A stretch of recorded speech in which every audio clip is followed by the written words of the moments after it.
How's it going, everybody? This is Man Smart here. Let's give people a little while to get in here. I thought Relocation was over, but we should have been here a long time ago. But this is what this stuff is about, man. Your life is supposed to be a referendum on how you was raised, the things that you actually experienced within your life, the things that you don't want to repeat within your life. Let's say if you did make some mistakes, you still got time to fix all this stuff. You know how you're not gonna fix it? Pointing to another group of people who's more successful than you, who's getting minimal things out of the government. So they're supposed to stop everything from happening with those group of people, and they're supposed to focus on you. That's crazy, man. There's too many ways that you can make it out here, man. And some people have hit the jackpot on some easy stuff. They have, but that's not gonna determine where you go in life, though. That's not gonna determine anything. So what you have to recognize is there are things that people hide behind, so that way the actual conversation can't go forward.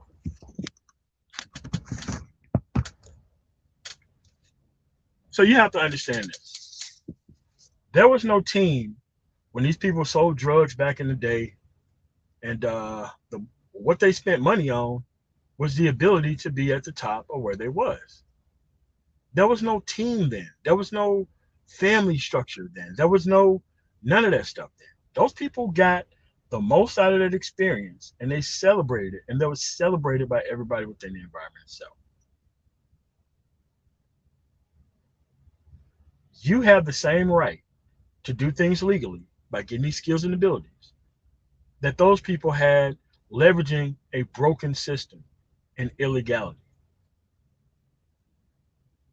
The only reason why you are losing is because you're not taking advantage of the opportunities that are here.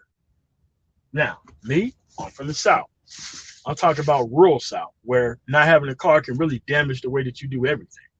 Those people got an excuse to complain. But see, we're not talking about people in those circumstances across the board. We're just not talking about that. We're talking about able-bodied people who live in cities that have mass transit, that people who have internet inside their house, internet on the phone. We're talking about people who have all this modern stuff. What's wrong, Jaquan? What's wrong, All Star? Alonzo, Bruce Ellison, Doug, Eisen, Iman Perry, Donald B, Jazzy. Yeah, make sure y'all hit the like button upon coming in.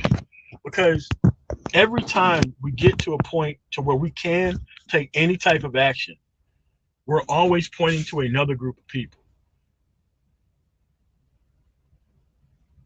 The minimum wage. Now, I do understand the guy's point. He does make half of a good point, but it's caught up in trying to, thinking that cheap labor is the way. Cheap labor isn't the way. Profit sharing is the way.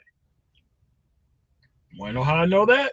The Indians and the Latins and the Arabs who pay me to help them set up their trucking organization for their family. I get paid a lot of money to do that. All the stuff that I try to give away for free on YouTube. Yeah, I get paid a lot of money to do that with other people. That's what I've been doing over these past weeks and not being online. Those people come to play. Those people come to win. Those people come to listen.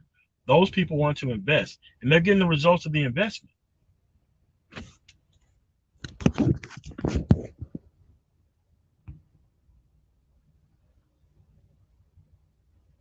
You can be as smart as you want to be.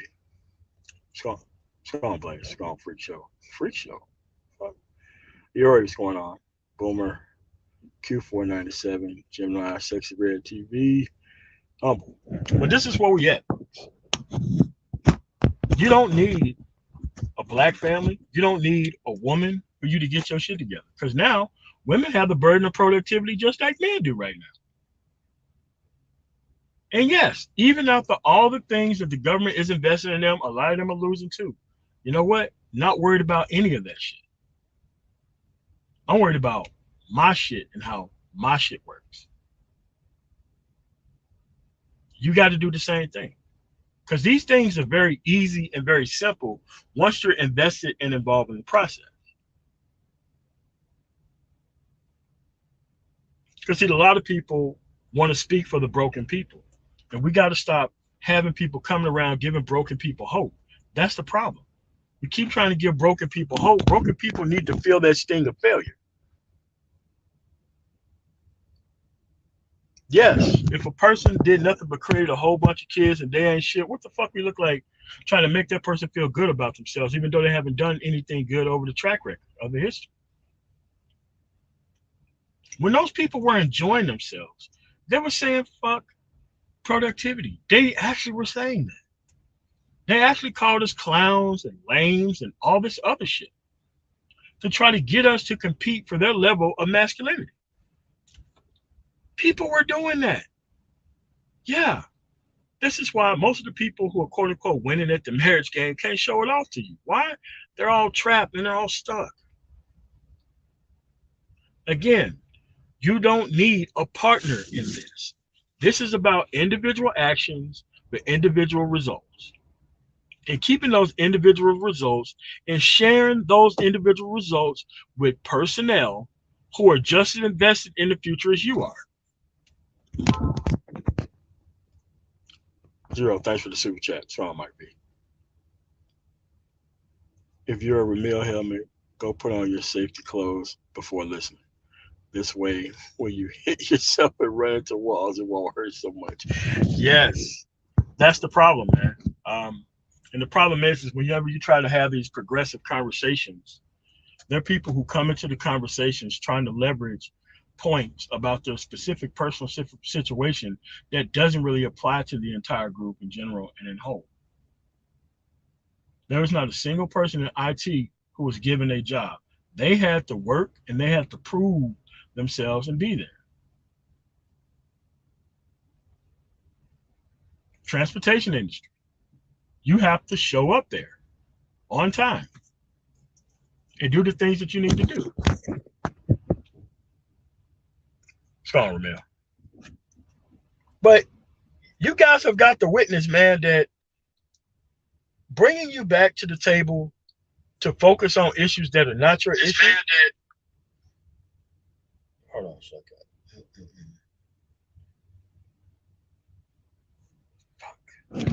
Hold on, Ramil. Let me wrench you up. I'm trying to do this from a tablet. Okay, I got you.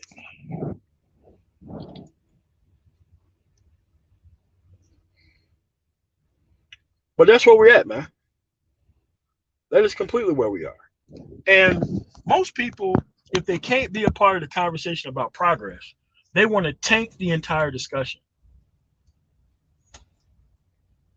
You have to understand that a lot of people know when they're being left behind, especially if you ain't got shit rolling.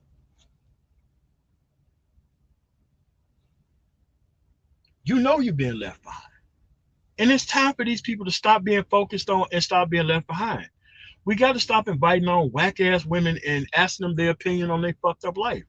We got to have enough sense to stop doing that shit. We got to stop having these pro-black on who care about hiring all these people in the community. Like, dude, listen. One of the worst days in my life is when I crossed that finish line of a fucking million. That was one of the worst days of my life. You want to know why? I could have been here 20 years ago if I just did it with competent people. I lost a lot of time, a lot of money, a lot of businesses not using the best labor that I possibly could.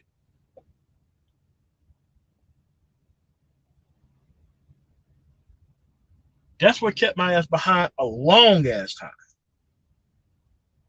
Trying to find a team, trying to team up with people. I was trying to team up with people when I was the one who had everything to fucking offer. Because I didn't want to do it by myself. I didn't want to do it for myself. I wanted to make sure that I didn't leave anybody behind. Well, these people spent their whole lives leaving everybody else behind.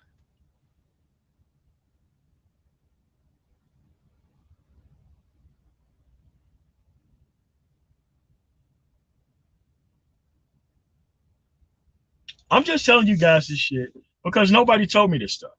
I was the first press of this shit. I had to do all this stuff on my own and by myself. The moment you can sit your ass there and have the time equity to rationally think things through. That's why I love driving. I could think about things 20 different ways to Sunday and I'm still making money while I'm doing that specific thing.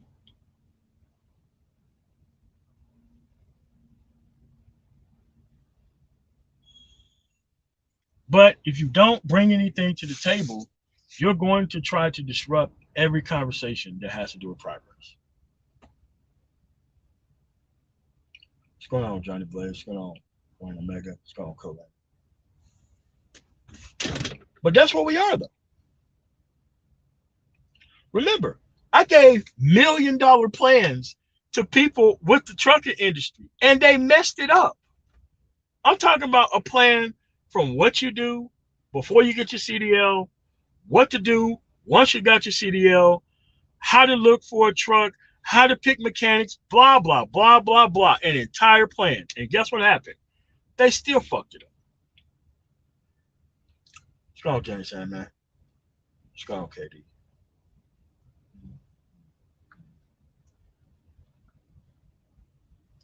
But you guys have got to understand, man, your whole life is an away game. That's right, folks. Your whole life is an away game. If you ain't got a culture who handed some shit down to you, your whole life is an away game. Your whole life is an away game.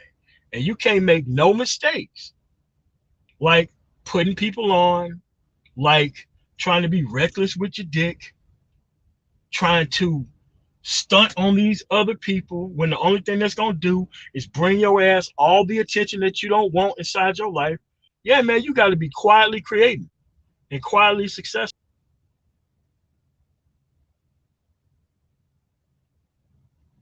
You got to know how it feels like to leave these people behind and leave these people alone and close your goddamn door and understand what peace is before you give it away for no good reason. Think about it. When you're a guy just getting your shit together, you know the first people who's trying to snuff your shit out? Older people and other people your age or less who see the potential, who's trying to ruin your concept before you get it off the ground.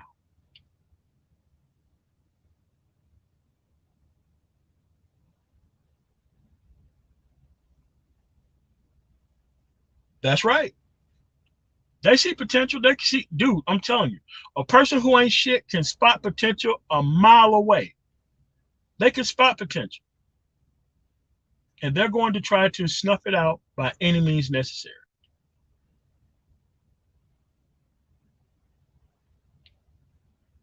You got to stop letting people build up the forgiveness credit around you. I was going to do this later on, but I just tied this into this live stream here.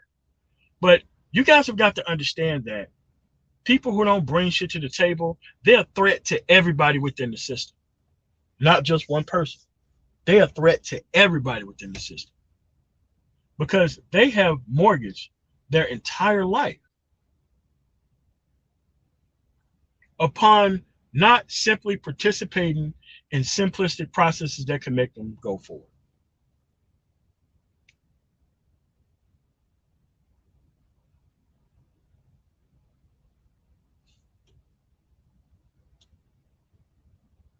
Dude, all this growth is individual, man. All this growth is individual. I have people every week, man, look, man, I ain't been around for a while. Man, I've been focused on this, man, I've been thinking about that.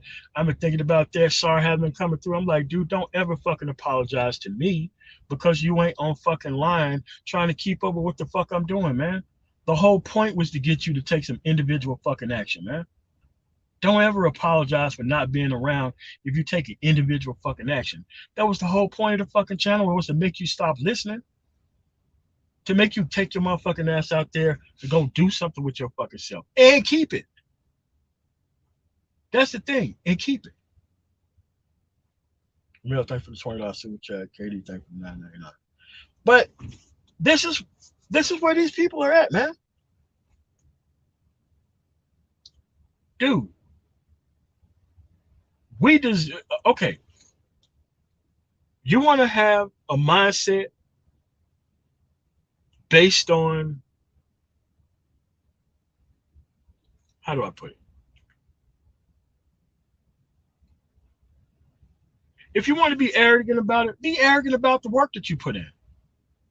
Know that your ass is going to be there because you're the best, well-studied, well-prepared, well-business credited, well-connected person out there.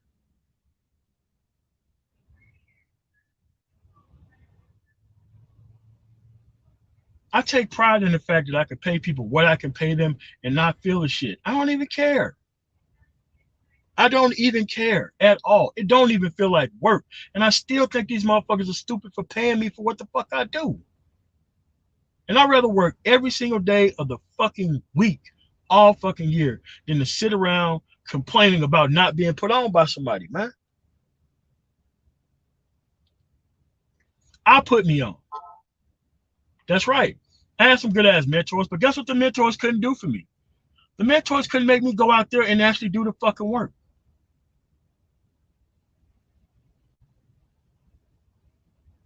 Hell, most of the shit the mentors told me to do was fucking obsolete. But I wouldn't have known that shit unless I went out there and I started doing the shit myself.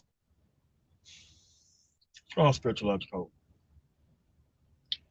Listen, you got to understand, man, there is something called insourcing, there is something called outsourcing, and there is something called replacing, outright replacing. You could do all that shit once you got your money together. You can't do none of that shit if you ain't got shit rolling for yourself, man. A lot of these people love these black circumstances to the point to where that's all they talk about is how black men are losing and how we can make it better. No, you don't talk about shit like that. What you do is you be like, this is what you got to do to make it out of this situation. And it's time for your ass to get involved, man. It make me feel good in a motherfucker when I go to these defense industry meetings and I see different black people showing up because I know they're getting that fucking money.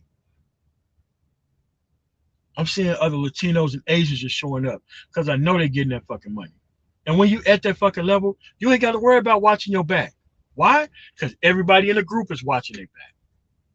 You see, the type of system that you expect to be handed down to you, it's a system that you have to build yourself if you don't already have it.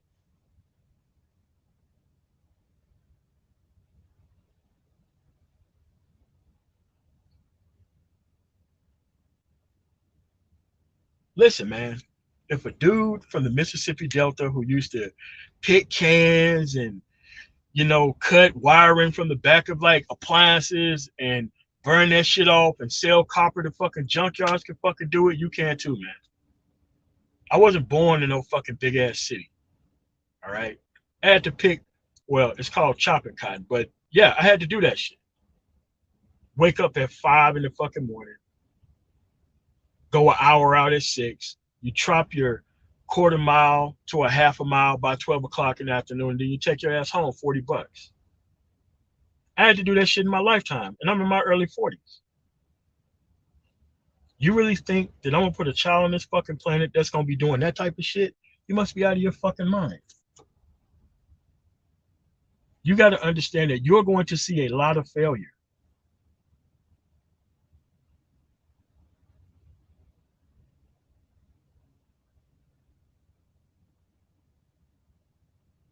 You're going to see a lot of failure, as you're supposed to. If your ass is on the move, you're going to see a lot of failure.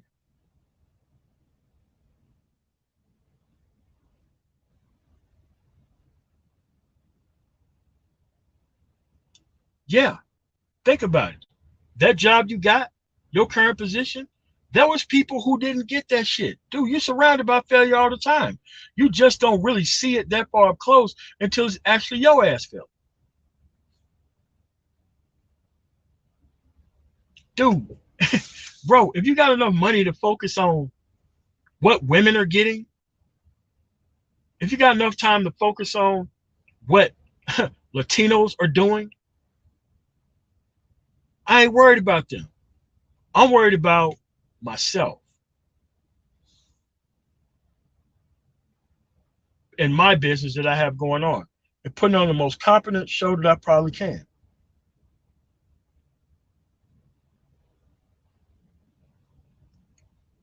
My grandfather always said the only thing we had to do was create a different class of people.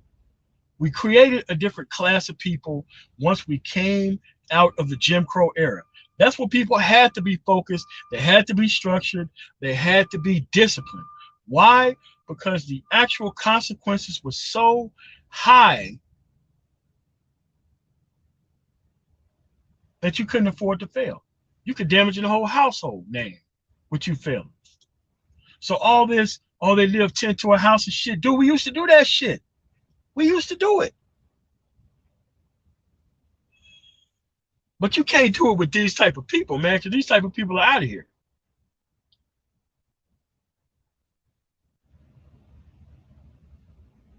Creating a different class was the actual answer. Worrying about what women are doing, like that shit should be covered. Don't get me wrong. Especially if you don't understand that they got way more power than you. So why would you invite somebody on who has more power than you to try to get them to fucking act right? Like, nah, man, that's mo shit.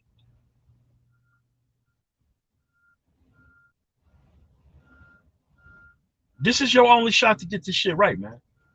Your only shot.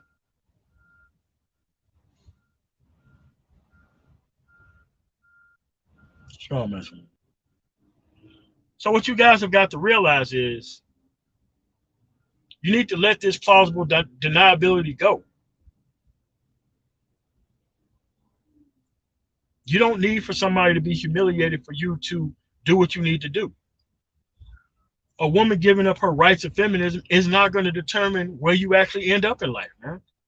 That's just crazy. Waiting on somebody who historically never had any level of respect for you to all of a sudden have respect for you, what kind of fucking goal is that, man? I have to thank for the $5 super chat for the content, bro. If you give up liberty for comfort, you lose birth and deserve neither. Power is for the few who actually know how to wield it. Yes, I agree. What's going on, Guy King? I've been hearing you on the Mill panel lately. Dark side to come with the anti-life equation on these clowns and BS. Yes, man, I have to, man. Yeah, man, that's one of the dudes. What's the reason why I started the channel? I mean, back then he was called Guy King, man. I wish he would come back and do content, but I see why he don't. Rocky Ian, thanks for the $20 super chat. My dad came from a single parent household in a third world country, poor than dirt. He came to America with nothing.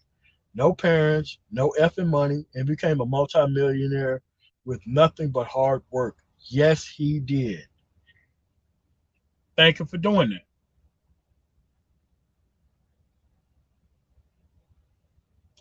Steve Jobs did the same shit.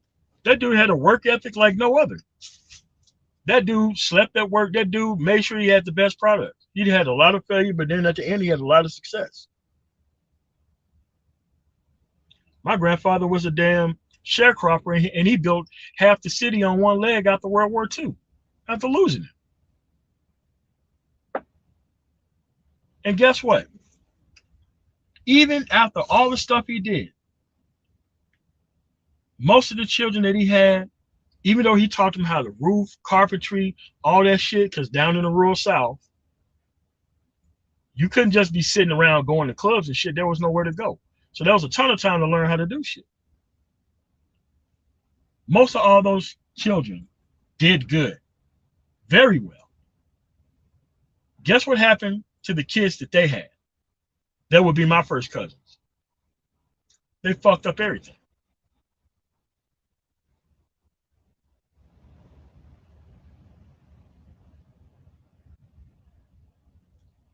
Yeah, they had the same upbringing that everybody else had. They had the same tools, the same access. They have the same outcomes as if they never seen that stuff, as if they were born by, single parent households and all that shit, kind of shit. Yeah, the people with, two people working 2 pensions, always in the house, always had shit to eat.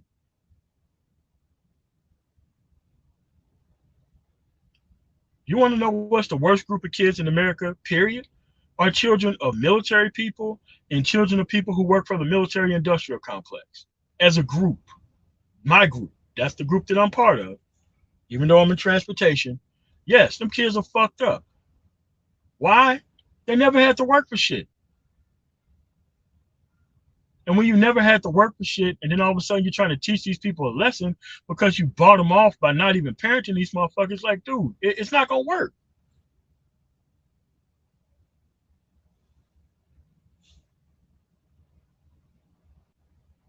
Yeah, black girls, yeah.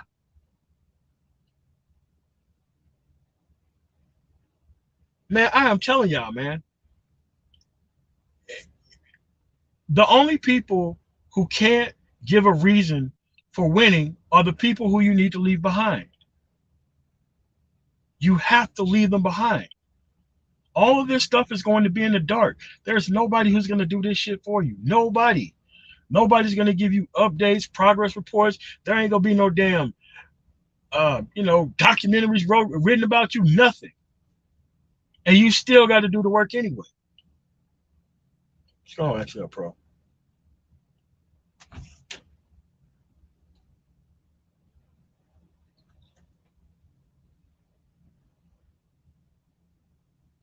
Yes, you have to be a full-fledged participant in society. You cannot be here living like an undocumented citizen in a goddamn democracy.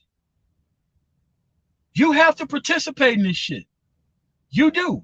And if you don't participate, then there's nothing to complain about. That group that you think that we should have, you have to build that shit.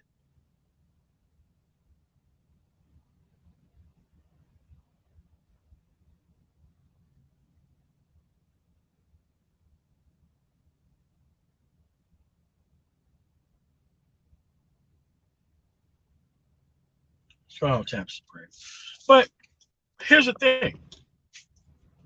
Focusing on bitches getting checked isn't gonna make your pockets rock, son. Unless you the dude doing it.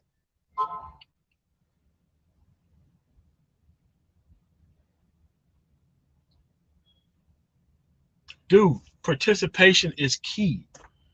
Knowing how this shit works is actual power. The actual power that you want is in learning how these things function and how they operate and how you can maneuver in and out of that system.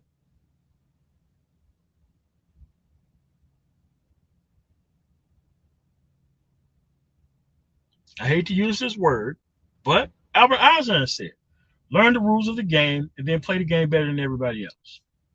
So simple. See, a lot of people want to create the chances of success by having a whole bunch of kids that they're not going to mentor into shit. Your kid's actual outcome is nearly going to mirror your actual starting point to where you had that kid.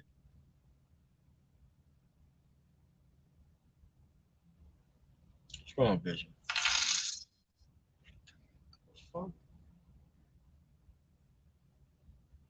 Mr. Sandman, thanks for the $5 cash app. Hold on, read this.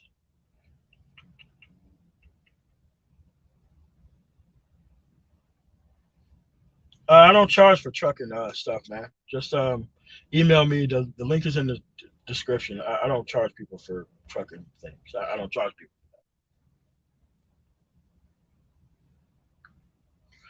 I charge families. I don't charge individuals. But this is the way these things are going to go. You're not going to need all of this help and this assistance than you think you need. You don't. You need more action, individual action, more than you need assistance. Nearly every single path that you want to take has already been mapped out. That shit was unheard of 20 years ago. 26 years ago at this point when I graduated high school. 26 years ago, none of this shit was around.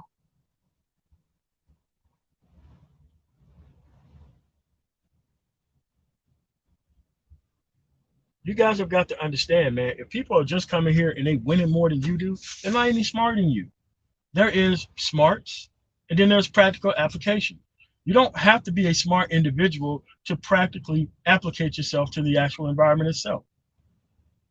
It may look like genius, but the only thing you're doing is practicing the thing how it goes in the environment. I know people who definitely don't like each other, period. They live in the same house, and guess what? They got nearly the same result. Why? They stayed with the pack. They stayed with the group. They stayed producing. They didn't give a damn about what situation that they left back in that host country that they came away from.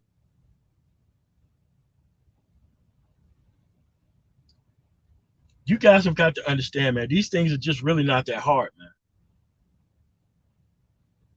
Perhaps it's time for you to check out a little bit and just start taking a real hard look at what you're actually doing, man. Because a lot of people are trying to plan this victory parade about who's about to benefit off of their hard work rather than just doing the work and keeping the shit.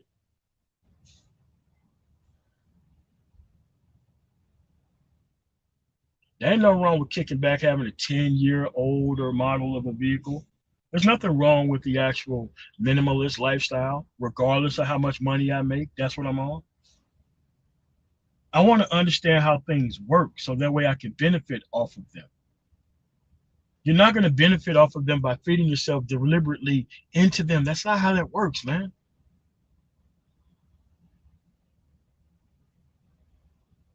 Dude, you can get off that bullshit today, couple years, be rolling in the actual money. So it's myriad of dope boys that I've done it to back from my small ass neighborhood.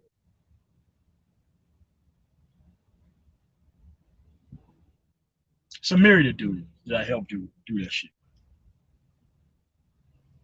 But this stuff is too easy now, man. It is way too easy. And we got to be able to have these conversations about making individual progress. Not for the group's sake, but for the individual's sake. The group always wants to benefit from individuals who are actually doing the work. I want to take it back down to the individual benefiting from their individual action. That's where we need to be at. Because right now we've been too focused on the group. We're focused on the group to the point to where it was almost an expectation for a man to be cannibalized the moment that he got what he should have based on the level of non-interaction that he had within the actual system to which he came from.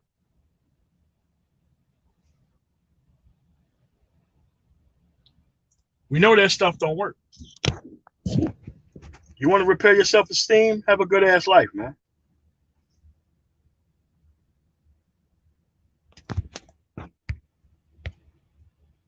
Yeah.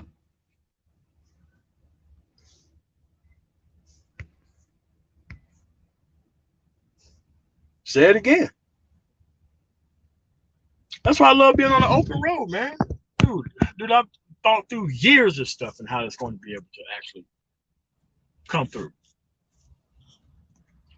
So I'm about to drop the link, and we're going to have a conversation about actually creating an actual class of people. Not waiting for it to be handed down to us, but we're going to be that going forward.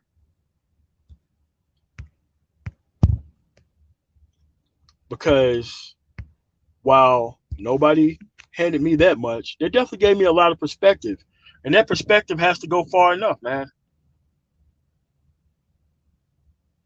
Say it again, man. Shit. Them older Honda hybrids are selling hot, man. So what you guys have got to understand is that you ain't got to wait. You ain't got to keep complaining about boomers and all that kind of stupid shit. Like, hey, man, what are you doing with your own life, man? What are you doing with your own life?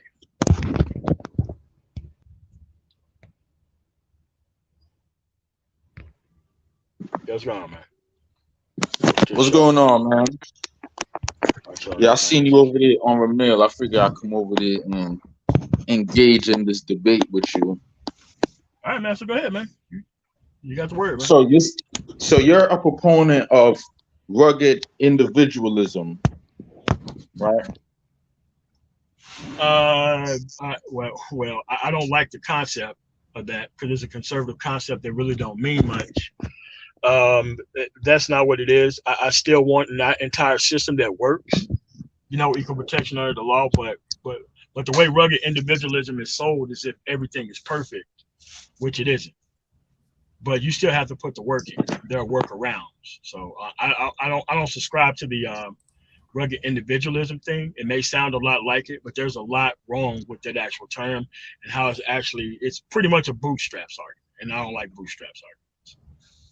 But isn't rugged individualism all about putting the work in on an individual level? Yeah, but you're gonna have to do that regardless. It's not called rugged individualism. You're gonna have to do that regardless. If you're on an actual football team, you're gonna have to do the working out. You're gonna have to do the lifting weights. You're gonna have to do the nutritional thing, and you're gonna have to train. That's not called rugged individualism. That's just part of the individual responsibility to be a part of a team. Any team that's winning. I wouldn't call it rugged individualism. What's going on, Isaac? But I like that you mentioned the football team. Yes, you gotta put you gotta play your part, but at the end of the day, the team, if you're on a good team, it's gonna be able to carry you. It's gonna be able to compensate for where you lack. No, I disagree with that. Hold on a second. Let me get you this $10 super chat by Vision TM. Thanks for that. All right. So what you're trying to fit into here is that the actual work of somebody else is supposed to pick up for the shortfalls of other individuals, and that's what I disagree. No, I'm explaining that's how teams work.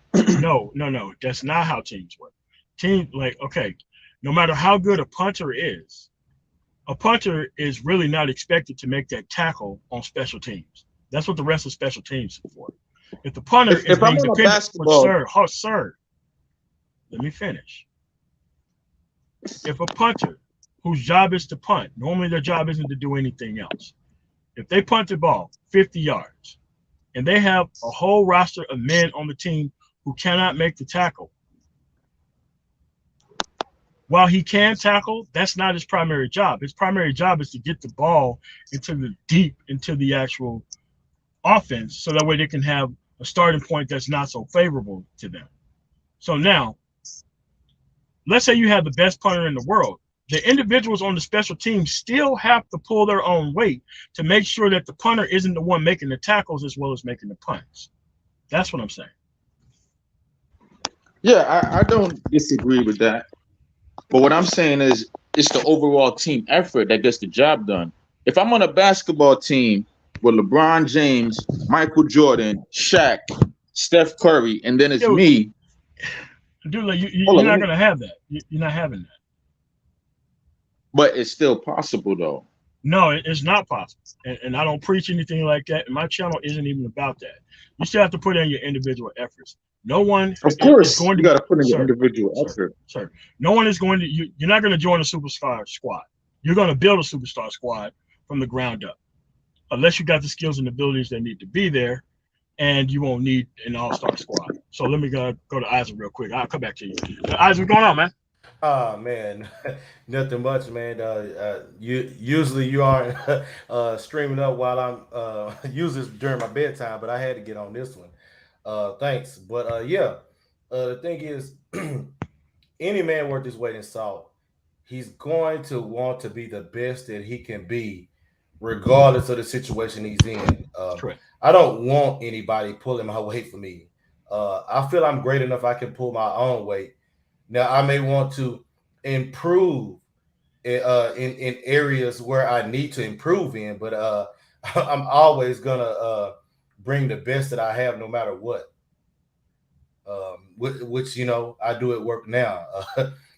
Trying to elevate. Yeah, a lot of these things take time. It takes networking, letting people see you at your best and know what you bring. Day in and day out, but it's still possible. Yeah, I agree, man. It's just that we can't wait on these all-star squads to be built before we start taking the action that we need to take, man. It's just something that we don't need to be waiting on. I get his point, but the individual effort is something that we can't X out of the actual situation. Right. Yeah. So Black Crow's going on, man. What's up, MOT? It's been a while since I've been on. I'm doing all right. Got to catch you on my off day today. Yeah. With with the group argument, the team argument's kind of weak, trying to be carried, because then the team just sees you're dragging them down. They'll just cut you off. And where are you right now? You're still at the bottom if you were the worst at what you were doing. So while you're waiting for someone to do shit for you, you're still going to be at the bottom, waiting and waiting. Yeah, I agree. I mean, it's just that. All right, if you go to, I think the first repeat Bulls, they had Horace Grant. Now, people are like, oh, Horace Grant did not provide anything to the team. Bullshit. That dude had defense that was world class. That was probably better than Jordan's, even though he never got the credit for it, and definitely better than Pippen. He stopped people from scoring. That's a good job within that actual instance.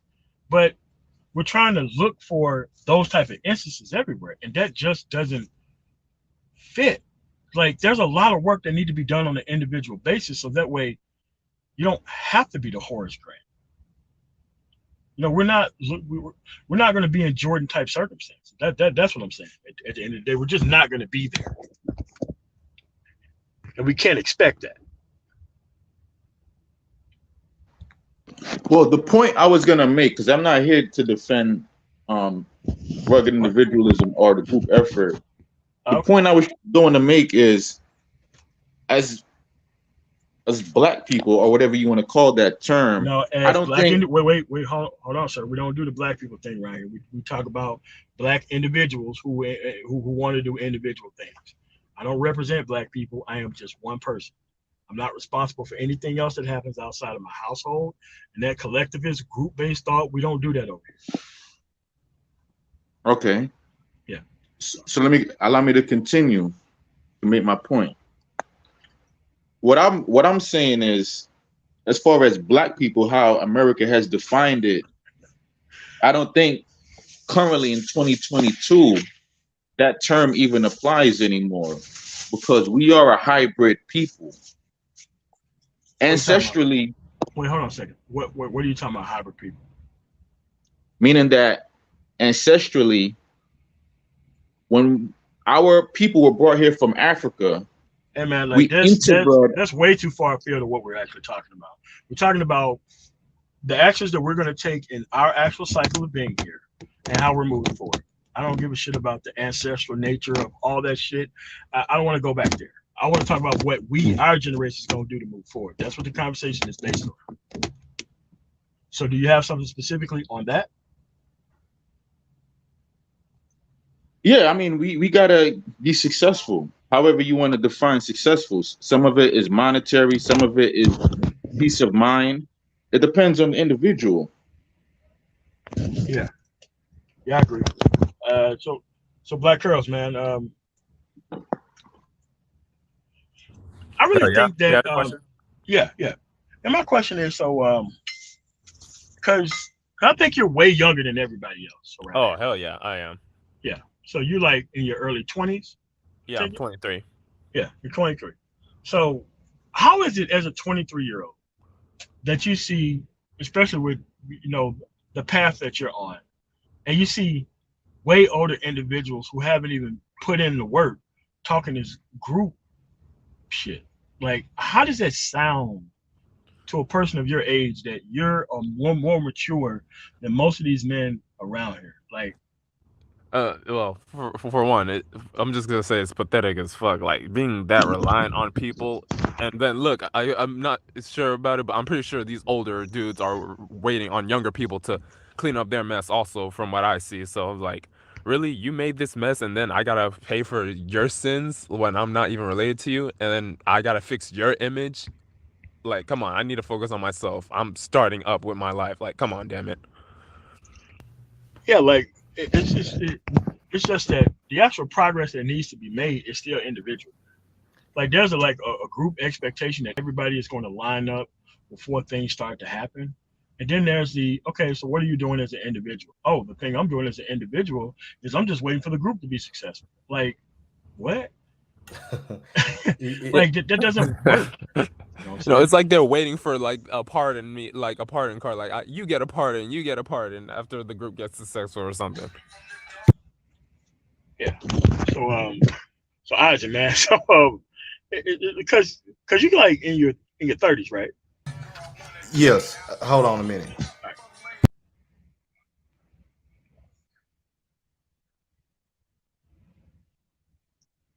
Yeah. I mean, you can't escape the actual portion of you actually putting the work in My yourself. bad. I'm back.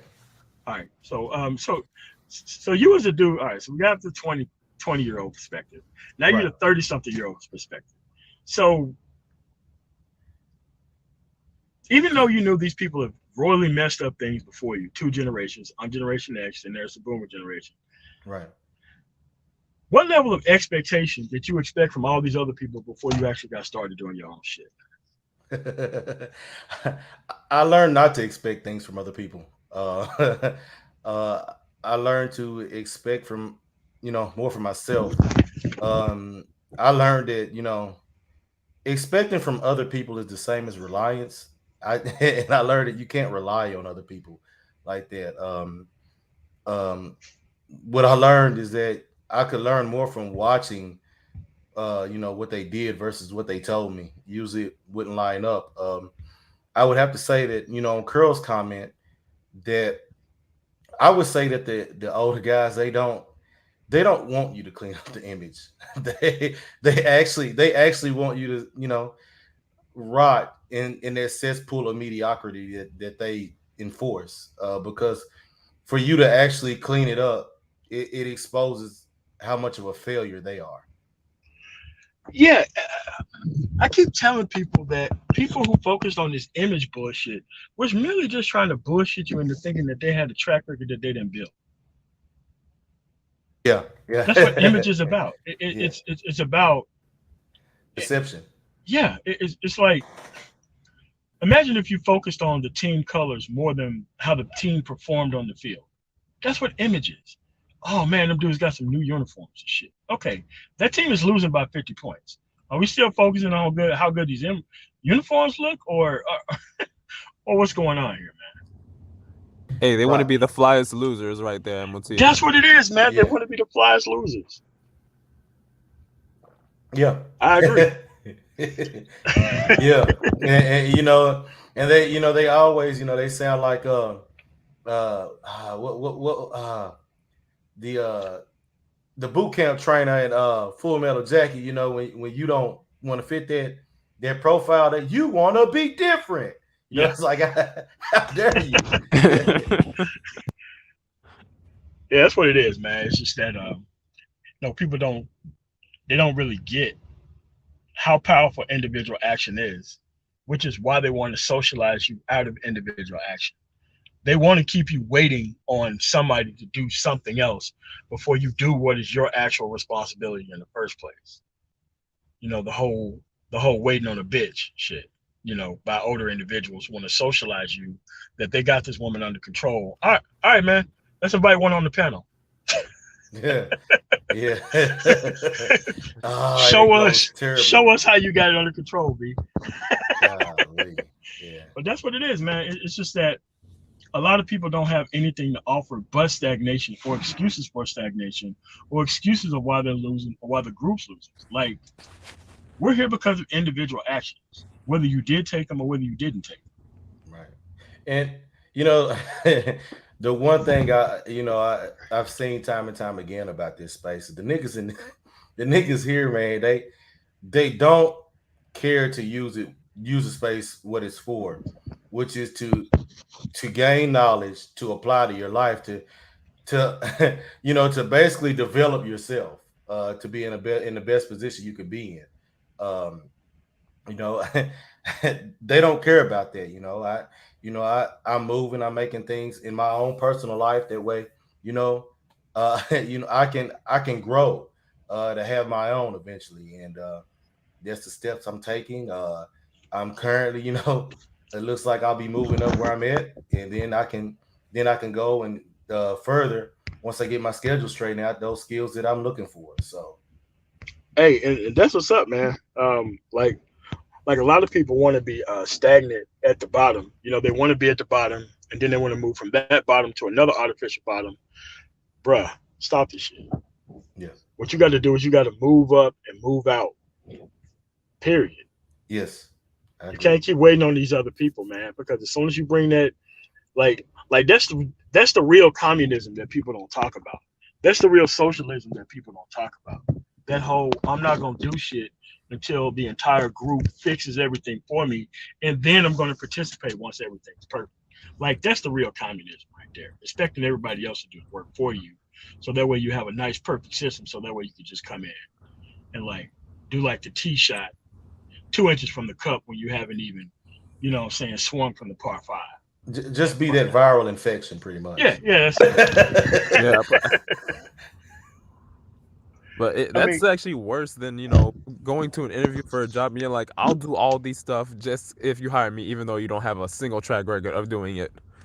Correct. And then, you know, they ruin it for everybody else who comes to the door afterwards because of XYZ person.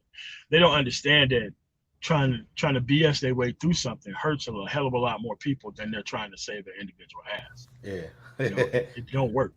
Yeah, and it's not even that they're, you know, to the of the point of like, hey, look, man, whatever, I can learn it. It's just that, you know, from the jump, it's straight BS, you know. Yeah, and it's like the BS artists want to sell this collectivist community bullshit to people, man. And rather than individual productivity and individual action and actual investment. Yeah. Yeah, man, this is the age of investment and involvement. Right. Like, but you know, it's also the age of the bitch ass nigga.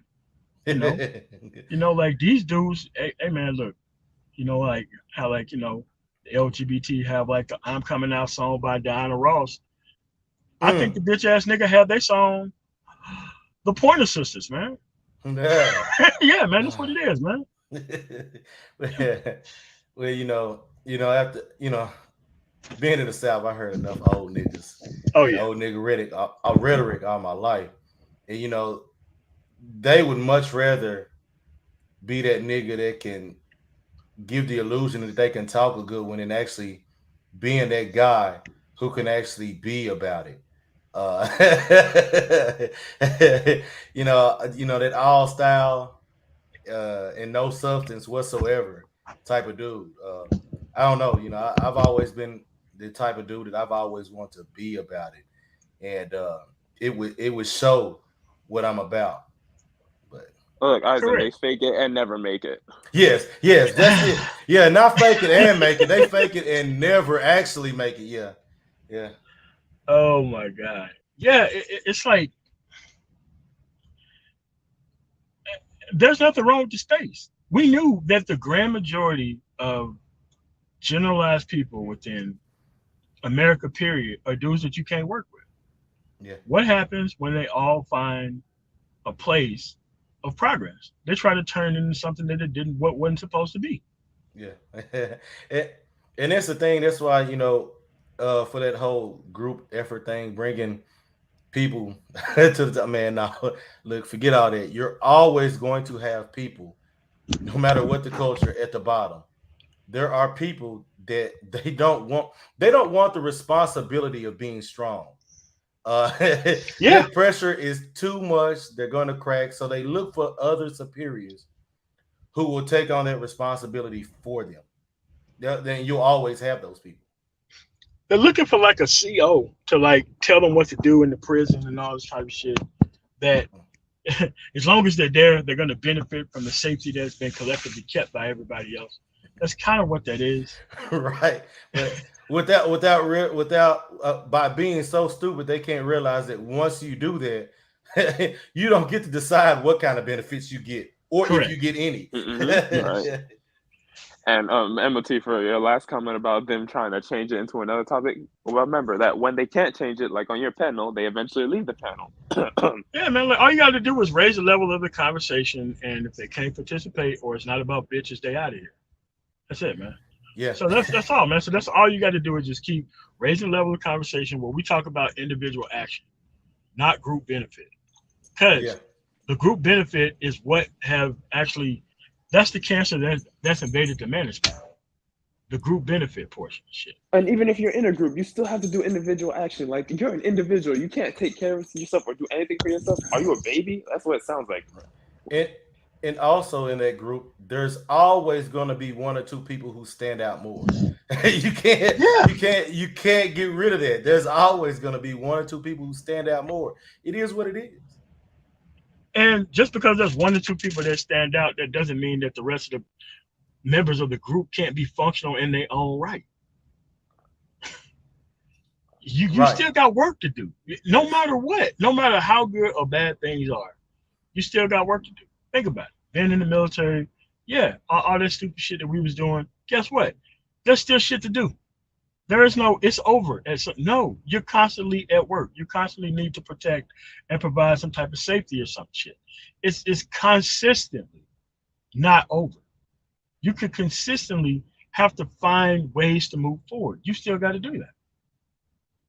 Yeah, and that and and that's the other thing too, man. They just show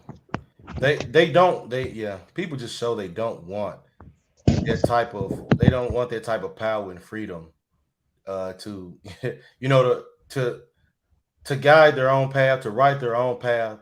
They want somebody else to write it for them, but then complain about the lack of power, but you want to give it away.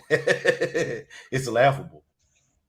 Yeah, it's almost like the individual choice aspect of things is something that they can handle and that they don't want the responsibility for some reason. It doesn't make any sense to me. Yeah. I just accept it for what it is. If they want to be down there and want me to be better, hey, cool. I'm with it. If they like it, I love it. Yeah, that's what I'm saying. We got two new people on the panel. What's going on, Wayne Omega? What's going on, LOM? Hey, what's up, fam? Yeah, what's up, fam? How you doing? All right, man. Let's go with Wayne Omega first, man. What's going on, man? Say that again. I'm sorry.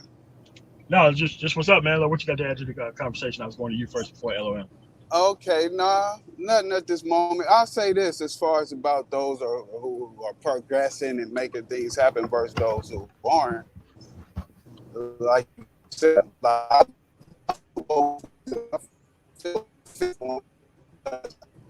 Hey, man, like your phone's Borging or some shit, man. And now brother, you're Borging. Hey, okay, hold on. Hey, man, you're Borging, man. You have to restart your shit and then come back. I dropped the link for you, man. Just drop back off and come back. All right. What's going on, LOM, man? Long time. What's going on, man? Yeah, what's up, fam? How you doing? Yeah. Well, I'm doing all right, man. You know me. You know, still that work. You know, at the speed coat. I'll get a top put on. You know, light change. You know, got a couple turbos to put in tomorrow. You know, it never stops around here. Yeah.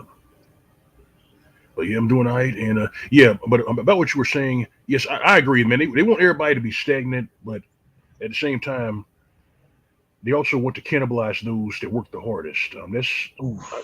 I can't stand that. I can't stand that shit. I don't like that.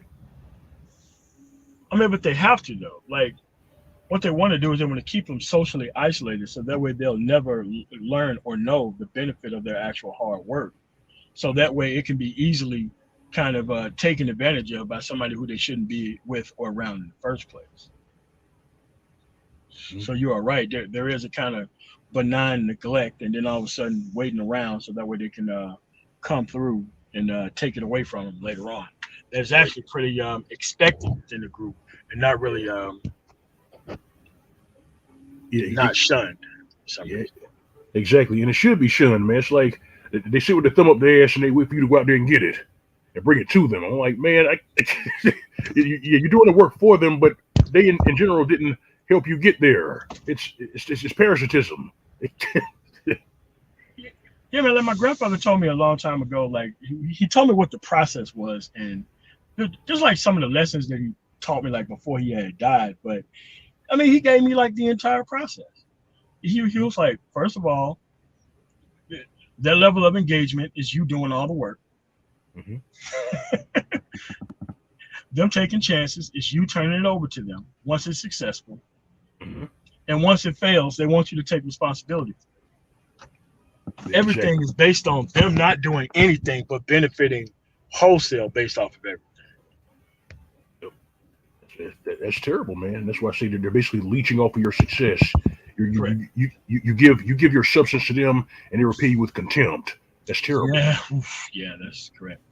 MOT, I think of it this way. So, you know, them rap songs where they say, go get it, those degenerates, they're resonating like, yeah, go get it from me, man. Yeah. Hey, MOT, exactly. I got to go, but thanks for having me cool, up, man. Thanks for coming on, man. Sir. All right, y'all have a good one. All right, Hey, hello, MOT, how you doing, man? I've been following yours ever since the O'Shea, Duke Jackson Sunday Rumbles. Yeah. So I'm like a fellow brother from the South. I'm Edward Bailey from Little Rock, Arkansas. So yeah, man. I don't want you to put your real name out there, but yeah, I know who he is. Yeah, because I'm sort of like you. I was raised up with a hard-working ethic as a Southern, black man. You know what I'm saying? By not only my grandmother, my mom, but also my uncle. You know what I'm saying? Yeah. Because back in the day, the first time I asked my mom for an allowance, she told me this to say, you want to see about allowance, ask the work that your uncle has for you to do. You know what I'm saying? So allowance was sort of like a paycheck, cash in hand, for helping my uncle with his landscaping business and moving business. So my uncle Lester, he was my first mentor and my first boss. Yeah, man. And, I had that early too. Like after my grandfather had died, they died, a year between each other, and all that shit just fell on the hands of coaches and teachers and shit. So there was still a continuance. It wasn't like they was up out of here, so I was free to go. Nah, man. There was other people who seen that there was still a good foundation there, and they knew that what was going on, and they still wanted to, try to help, and they didn't want to try to hold you in a bad situation. Like that's why I'm glad that my grandfather it told me to leave. Yes. That's why everybody else is gone.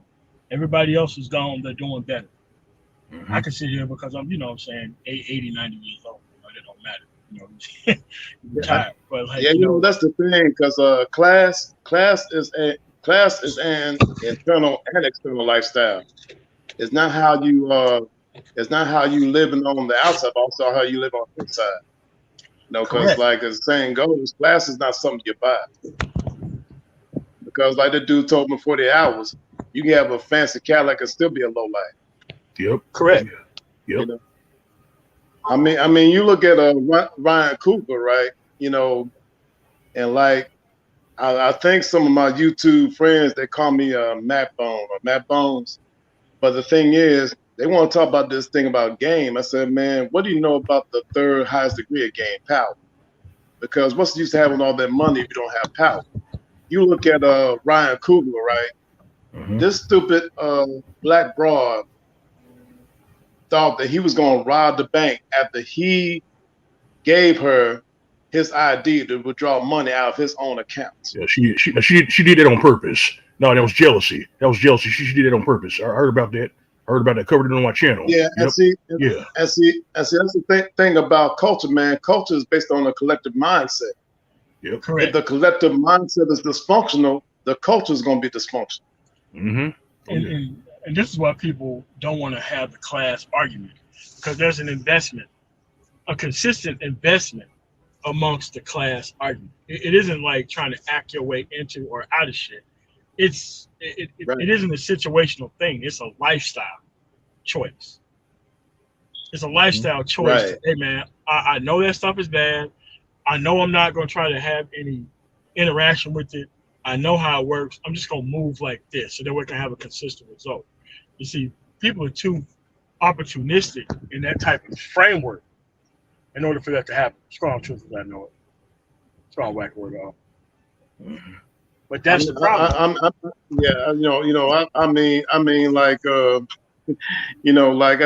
remember this young goofy black dude, because I'm 52 myself. I'll be 53 in August. This young boy asked me what's the difference between macking and pimping, and I told him this: The difference between macking and pimping is that pimping is elite. That's the difference. Yep.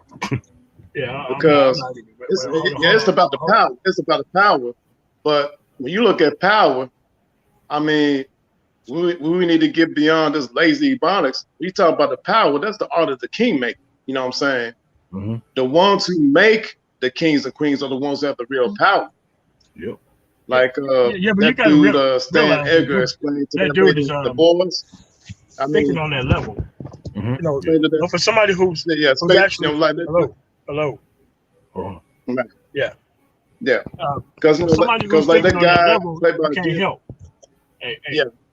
Right. Yeah, man. Like somebody who's thinking That's on true. that level, you can't help. He's still trying to live his life vicariously through a bitch somehow. That's why he's asking the question. Like, okay, how do I live vicariously through a bitch and not feel bad about it? Like, that's why I notice people who ask dumbass questions like that. You know, like, okay, so how do I leverage this woman's opinion and not feel like a damn fool for doing so? So, I mean, you know, like that's all that is. Because at the end of the day, if you don't have any accomplishments, the only thing that you're going to try to do to try to supplement that is try to lower yourself to animalistic tendencies and urges like fucking sex. You can't master no sex within this environment where you face 100% of the consequences regardless of your actions. Just your interaction gets you all the consequences. So I just left those type of dudes alone a long time ago because if a dude still have bitch on the brain like that at this point in time, with all this shit that's going on in society and culture, hey man, I'm around the wrong people. If somebody could just walk up to me and ask me a dumbass fucking question like that, I'm like, hey man, it's time for me to get out of here. I can't be around this shit. You can't. You can't and, do and it. you know, MOT. The thing about that type of question comes from like tier 1 to tier 2 thinking Negroes. You know what I'm saying? Oh no, I know. Oh yeah. And see, that's the thing. The best way to have leverage over a woman's opinion is to not give any attention, pay no attention to the woman's opinion. That's the best leverage. Yeah, man, just don't care and just Exactly. deal with Don't care, cultured people. Because here's the thing, man. Among cultured people, a woman don't want her opinion to matter more than a man does. Once you get around cultured people, dude, they operate differently and things work because everybody is doing their job. But when you got somebody who's trying to be both genders at the same time, that shit doesn't work. And it's not supposed to work. With it existing. Exactly. Hey, I'm cool with it existing. I mean, you know, that's the thing. The masculine force has a role, and the feminine force has a role. Exactly. You can't be. You can't. I mean, they're equally important. They're equally important, but they got different roles to play. Yep. Oh, yeah. They're equally important. Now, see, that's the thing about feminism. Feminism is a mental disorder caused by the confusion of the roles of masculinity and femininity. Mm-hmm. Yeah, man, but a dude has to sit together. And then I gave another point. Sir. But see, I gave another point to this woman. Oh, I'm not saying. And man, we're not bringing bitch talking to the conversation, man. We're no. I'm not saying that. I'm just explaining why it's messed up. Yeah, but I'm just saying that through my I don't definitions care of about you know what I'm saying? Because I'm not going to date a woman. I mean, I'm not bringing the point at. Thing. So that's what I'm saying. We're not even taking the conversation into that direction. I understand the actual ignorance of the guy who would ask a question like that. You know how it is in the South, man. Those dudes got bitches on the brain to the point to where it's a mental fucking illness. It doesn't matter what answer that you gave. I mean, brother, that's why I actually said. I said feminism is a mental disorder caused by the misapplication of social engineering. That's what I said. That's why I was going to get into. It's a mental disorder caused by the misapplication, misunderstanding of social engineering and social constructs. Yeah, I don't. That's what I was getting. Yeah, like like when people bring up the abortion issue or how many abortions a bitch have as a group, I'm like, all right, man. So you know what the cultural track record is. So why are you trying to domesticate one of these type of people, man? What's going on? Exactly. Don't do it. What's the problem? What's the problem? You know what I'm saying? It's like, look, if I had to look at an actual anything and I see the track record's bad, I'm like, hey man, I want something that has consequences, a level of consequences that these people know about, because you can't really socialize people into consequences. It's kind of No, like how you can't. people come around and quickly build up this Negro forgiveness credit, and then they turn around and do some fuck shit and expect not to get checked for it because, trying to prey on your sensibilities and all that kind of shit. When that person is the person who's actually doing all this shit wrong in the first place. So it's just that we got to raise our standards too, because a lot of people want to domesticate these, temporarily domesticate. I don't think it's a full on thing to where they fully have control over it, but they want to be graded by it for some reason. I don't understand it, and it's just something that I've socialized. Like my uncle said way back in the day, equal rights equals equal lefts. That's what he would say back in the day. Oh, yeah. Some broad coming in stupid like that. Okay, you want equal rights, you're gonna have to deal with equal consequences. Yeah. Yep. So that's all. So like he said, the one stupid broad, you murder a man, you got to do the same type as a man that committed murder. Yeah, well, that's not You gonna gonna have to happen get in the South. the gas She station. ain't gonna get number 5 years, but Yep.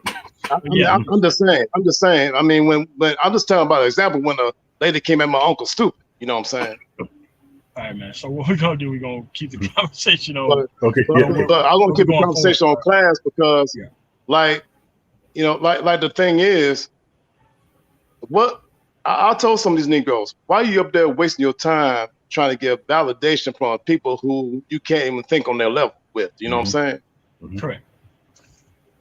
Because like I said several times, the hunger for white validation is stronger than crack. You know what I'm saying? So when you up there being too hungry for white validation, you up there like a crackhead. You know what I'm saying? Yeah, that's not even the validation that they want. Validation that they want is they want validation on an Xbox rare achievement level type of validation. You know what I'm saying? It ain't gonna happen. That it tells you when you get the Xbox rare achievement, 0.00001% of people have got this achievement, and that's what they want. Like they live their life going from one moonshot to the other, to the other, to the other. Just so long as it's easy, and just so long as it's stupid and easy, they keep adhering to it. But where we got to come to a point to where we got to cure this self-esteem problem with dudes. Like, dude, it's okay to not be validated by somebody who is not a good fit for you. I don't think any of these people is a good fit for most dudes who's trying to get their shit together. That's why I never really focused on the women at all, because I got my job to do. And it doesn't matter what she thinks. I still got a job to do for me in this household because I'm leader. Since I am the leader, regardless of who's there or not. Correct, because all the consequences are going to come on me, to me, regardless of what happens. I got to answer for this shit. And I've never seen a successful court situation where bringing up all this dumbass shit all of a sudden got you off the hook for real shit. It don't work that way. So it's just that a class is a consistent thing that you got to want to be a part of 24 hours a day, 7 days a week. But a lot of these people think that this compromise piece is some shit that they're going to be able to just sprinkle in there and things are still going to work. And that's what I just don't like. Now, I'm happy that all these other forms of compromised masculinity exist. I want to see them on panels so that way I can see what their thought processes is. By no means am I bringing these people into my house or into my business, or into my personal situations to see how they act. But I do want to see them act somewhere. So I still think this manosphere thing is still valuable, even though, everybody wanted to take their chance to be blue pill because of, the explosion of, certain people within the space. But those people are way older people. Their time's up. They don't have a chance to come out here and be productive like the younger dudes. Exactly, man. I mean, that's the thing. That's the thing about it. Why do you want to compromise with someone who doesn't want to compromise with you in the first place? And that's the thing. Like, my first introduction to the manosphere was through this movie, Diary of a Tired Black Man. And my first thing, man, was about making women accountable. You know what I'm saying? Hey, man, making everybody accountable for what they're doing. I mean, because like I said, it's not about hate. It's about making people accountable. It doesn't matter whether you're a man or a woman. Are you accountable? That's the ugliest word. The ugliest word in these social media spaces, bro, is accountable. Yeah, man. Let's get the conversation back on track. Yeah, but you're right about We keep with the women talk, man. I don't give a fuck about women or what they think or what they do. I don't give a fuck about none of that shit. Yeah, but you're right. These are not women that we fucking deal with. But but get back on topic. Well, you're right about class. Class and substance is better than just so on and so forth. But yeah, you're right. You're right. Yeah, it's just at this point, we need to start focusing on our individual action at this point. So that way, we can just keep rolling, man. Because a lot of people gonna try to pull the conversation back toward these bitches, which I don't give a fuck about. And it has nothing to do with your masculine whatever. It don't even matter. You advocate. And so, quick question. So, like, for the individual's success, like after that person succeeds, do you advocate for them giving the younger men the playbook? Like, I'm not talking about as a group, but as an individual. You know, you come to one by one. You know, just give them the playbook. Dude, I've given the playbook away to people plenty of times. They didn't do the shit right. It's like, listen, like, I think that them having initiative is more important than the playbook, to be quite honest. Because initiative, you're going to find the playbook through initiative. Just having the playbook without initiative, this shit ain't gonna work all that well. Because, like I said, I used to give people what to do, from not even been in the industry to been in the industry 2 years, all that shit, all the way up into buying a truck, all that shit. You used to do all that shit. It never worked. Why?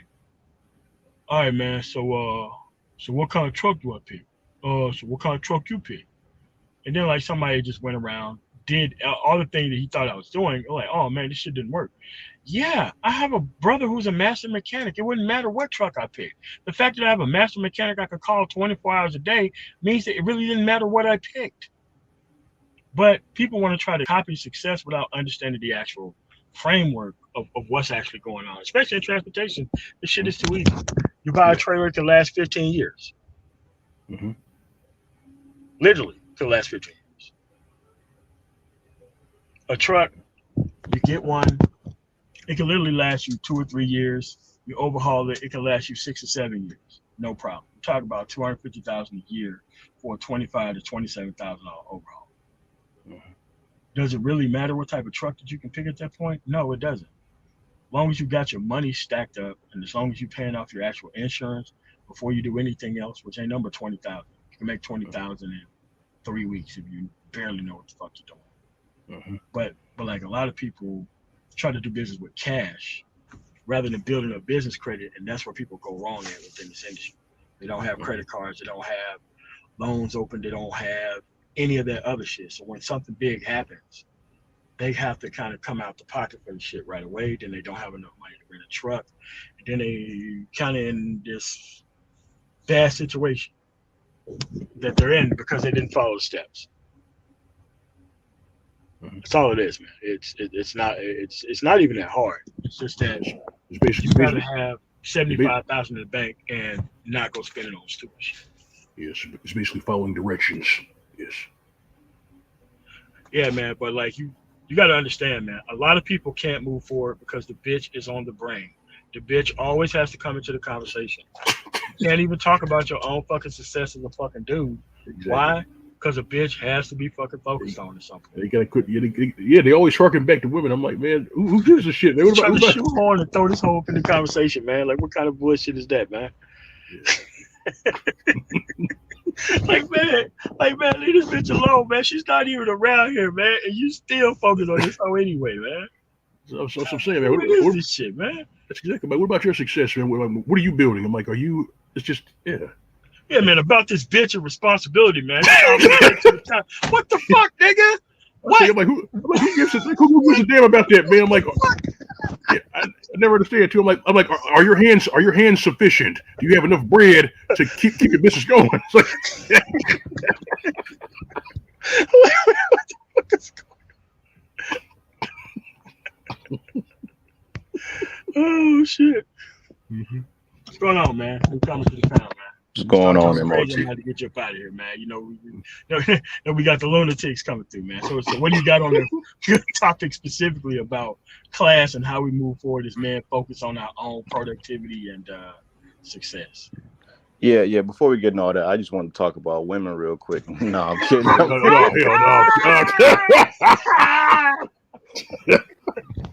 Go ahead, man. No, I just wanted to echo the point.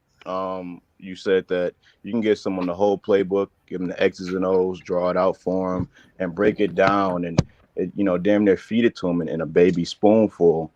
The thing that would get you there would be initiative, intelligence, and when I say intelligence, I mean solving problems as they occur, and really just looking to dissect things one by one as they come across. I'm not a driver, but I do work with a third-party logistics firm. So I may have encountered MOT. I work as a broker, and pretty much my entire job is problem solving, literally from start to finish. On the fly. There's breakdowns on the road. There's, people trying to undercut me when I'm looking to build my book of business. And these are just the fundamentals that will occur as you're trying to elevate in any industry. And if you don't have that, if you're looking for the next man to think for you, you'll pretty much be trapped in that bubble. Because if you're looking for someone to think for you, you might as well be his employee. Yeah, no doubt. What's going on, Lonzo, the insurance guy? What's going on, man? What's happening? What's going on, boss? Before I get started, I want to say these women. No, let me stop. Am I right? I wanted to appreciate something like this. While I was listening to you, I was actually talking to Ryan in the background, and something that BGS had said a while ago to me was, and speaking on the importance of the space as itself, we got to kind of create it to what we want it to be. So, like you said, MOT, when I come up here talking about women, just move the conversation along. In terms of that, I've actually gotten, especially with Black men, a new concept. I was actually kind of talking to Ramil about it with, ironically enough, life insurance. And a bunch of the white boys in Long Island are using something called the LIRP, LIRP, Life Insurance Retirement Plan. I just set up one for my homeboy who's 48 years old. He's paying $500 a month until he's 68. So that's $6,000 a year for 20 years. At the end of that 20 years, he's going to get from the life insurance policy $8,700 a year for 20 years because it's an investment. And when we talk about investing, a lot of people don't even know time horizons. So they just shove money into Bitcoin and get excited when it goes up or down. But as an actual financial advisor, these dudes are not investing in Bitcoin, man. These niggas are putting $10 in Bitcoin and the shit went up to $15 and the niggas are happy, man. These niggas God.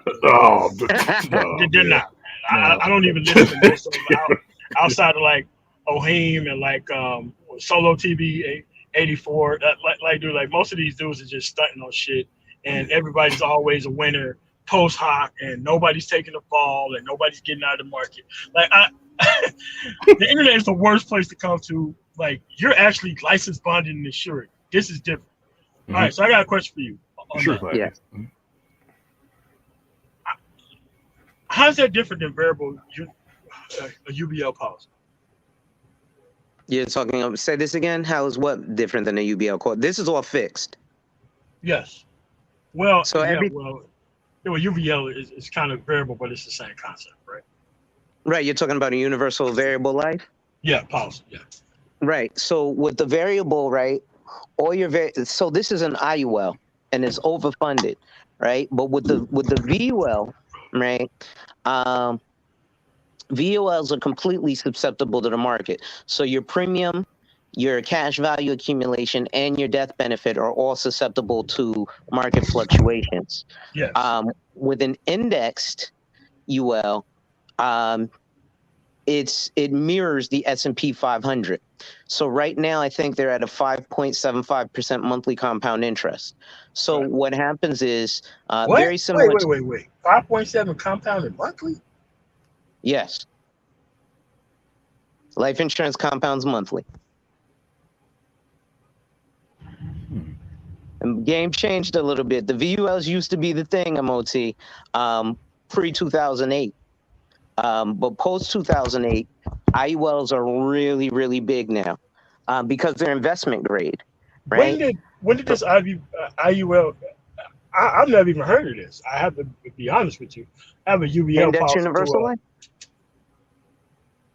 No, I mean, Yeah, this has to so be a new concept because when I bought my, UBL policy, I'm talking about this like 1998. I have like, that's I think like about the time $90,000 IULs stock. came out. Damn, for real? Yeah, so right around that time. So you mean tell me that I could have had like $500,000 rather than 90,000? All right. You know what? I'm gonna do a live in a little bit, actually, showing how the LERP works because I think it's important. And I think, like I said, I went to the CAFP, which is a Conference of African American Financial Professionals. I'm sorry to hijack the show, but at least we ain't talking about bitches. I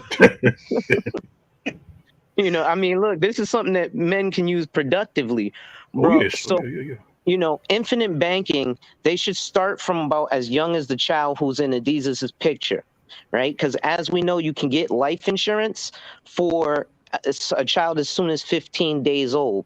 The problem with just that product itself is that everybody thinks of life insurance as death insurance and just to check when somebody dies. The policy that I'm putting together has the death benefit, and he has a wife and kids. The policy he's spending $500 a month on, he doesn't give a FISUC about leaving that money to his wife and kids. That life insurance policy is for him to use money while he's alive. The next thing you can use an IUL for, MOT, have you heard of a modified endowment contract? Yeah, I mean, those have been around forever. Okay, so the way that modified endowment contracts work, for those who may not be familiar, is you're overfunding a life insurance policy to the point where it's no longer treated tax-wise by the IRS as life insurance, but now it's treated as an individual retirement account. So the cool thing about this is there's maximums that you can put into, for example, a 401k being $20,500 a year. There's maximums that you can put into an IRA, whether it be Roth or traditional. Now, if you overfund an IUL, what about a pseudo pimp policy? Actually, I know I got a homeboy who was a pimp in Brooklyn, and I was trying to get him to put some policy. Hold on a second. Hold on, man. All right, man. So you're saying that this IUL policy is an individual what? Indexed universal life. Okay, so how do people, or I mean, I know you sell it, but where do people go to look up this concept that gives 5% compounding every month? Where do they go varies per company. It varies per company. The carrier that I'm talking about gives 5.75%. Mass Mutual and Lincoln Financial Group, ironically enough, both companies that I represent have higher interest rates, but they're more expensive. Could you pull that up? Could you pull that up real quick? Actually on my cell phone right now. I don't know if I can. Okay. All right, man. But I actually want to see the concept. Okay. Before we yeah. So all right, man. So no, that's cool. I'm glad you want to see it because I intend on going live and doing one, but I wanted to check the temperature and see if gentlemen really wanted to, see something like that. No, I mean, if you're a broker and it's sold through somebody, there's some legit shit. If you can just show it off to people and how it works. Because I know with my policy and the way I had it for a while, I borrowed against it a couple of times, but I paid the money back because I don't want them getting such an income producing, especially with that many years of compound interest. I think it's like 1.5, maybe 2 over the past 20 years. Mm-hmm. It's real stupid to give up something like that because like every year it's like extra 10, 15, and I ain't got to do shit. So if you got something that does double that, then that's something that should be shown off to people so that way they could be able to get invested. Let me go back to a second. I'll go to my computer. All right, cool. Let's go to the dude in the bottom corner, Adizes. Yes, sir. Yeah, man. So with this specific legitimacy of getting away from this bitch talk and all this other shit, So so what generation you in? I'm 23, so I'm not really sure what generation that is. Okay, you in Black Girls You're Gen Z. territory. You're Gen Z. Yeah, Gen Z. A Gen Z. So Yeah. Gen Z. so what type of leadership did you have, or that you really seen that really got you into where you are right now? So what did you see actually growing up, or even post graduation, actually got you to where you're at? So the male leadership around me was pretty sporadic, and I grew up in pretty chaotic conditions, I would say. I grew up playing football, all the way from Pee Wee to high school. I played on both offense and defense, so I received, different types of mentalities. Whereas on defense, you're playing and living the game on your heels, and then on offense, you're living on your toes. So I've seen both mentalities. And when it comes to like fathership and things of that nature, I didn't really have my dad around for a minute. But when I was in my preteens, my mom got remarried. I got a stepdad, and he was kind of like you, MOT, in the sense that he was raised on like those traditional Southern values. You know, his whole family's military, police. Very very conservative.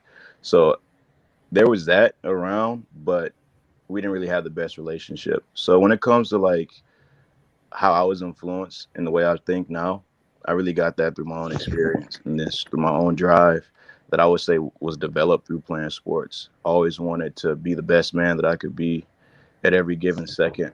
And I just don't believe in leaving shit to chance. And that's just how I grew up. Like when I was 18, literally the second I was like, I got to move out.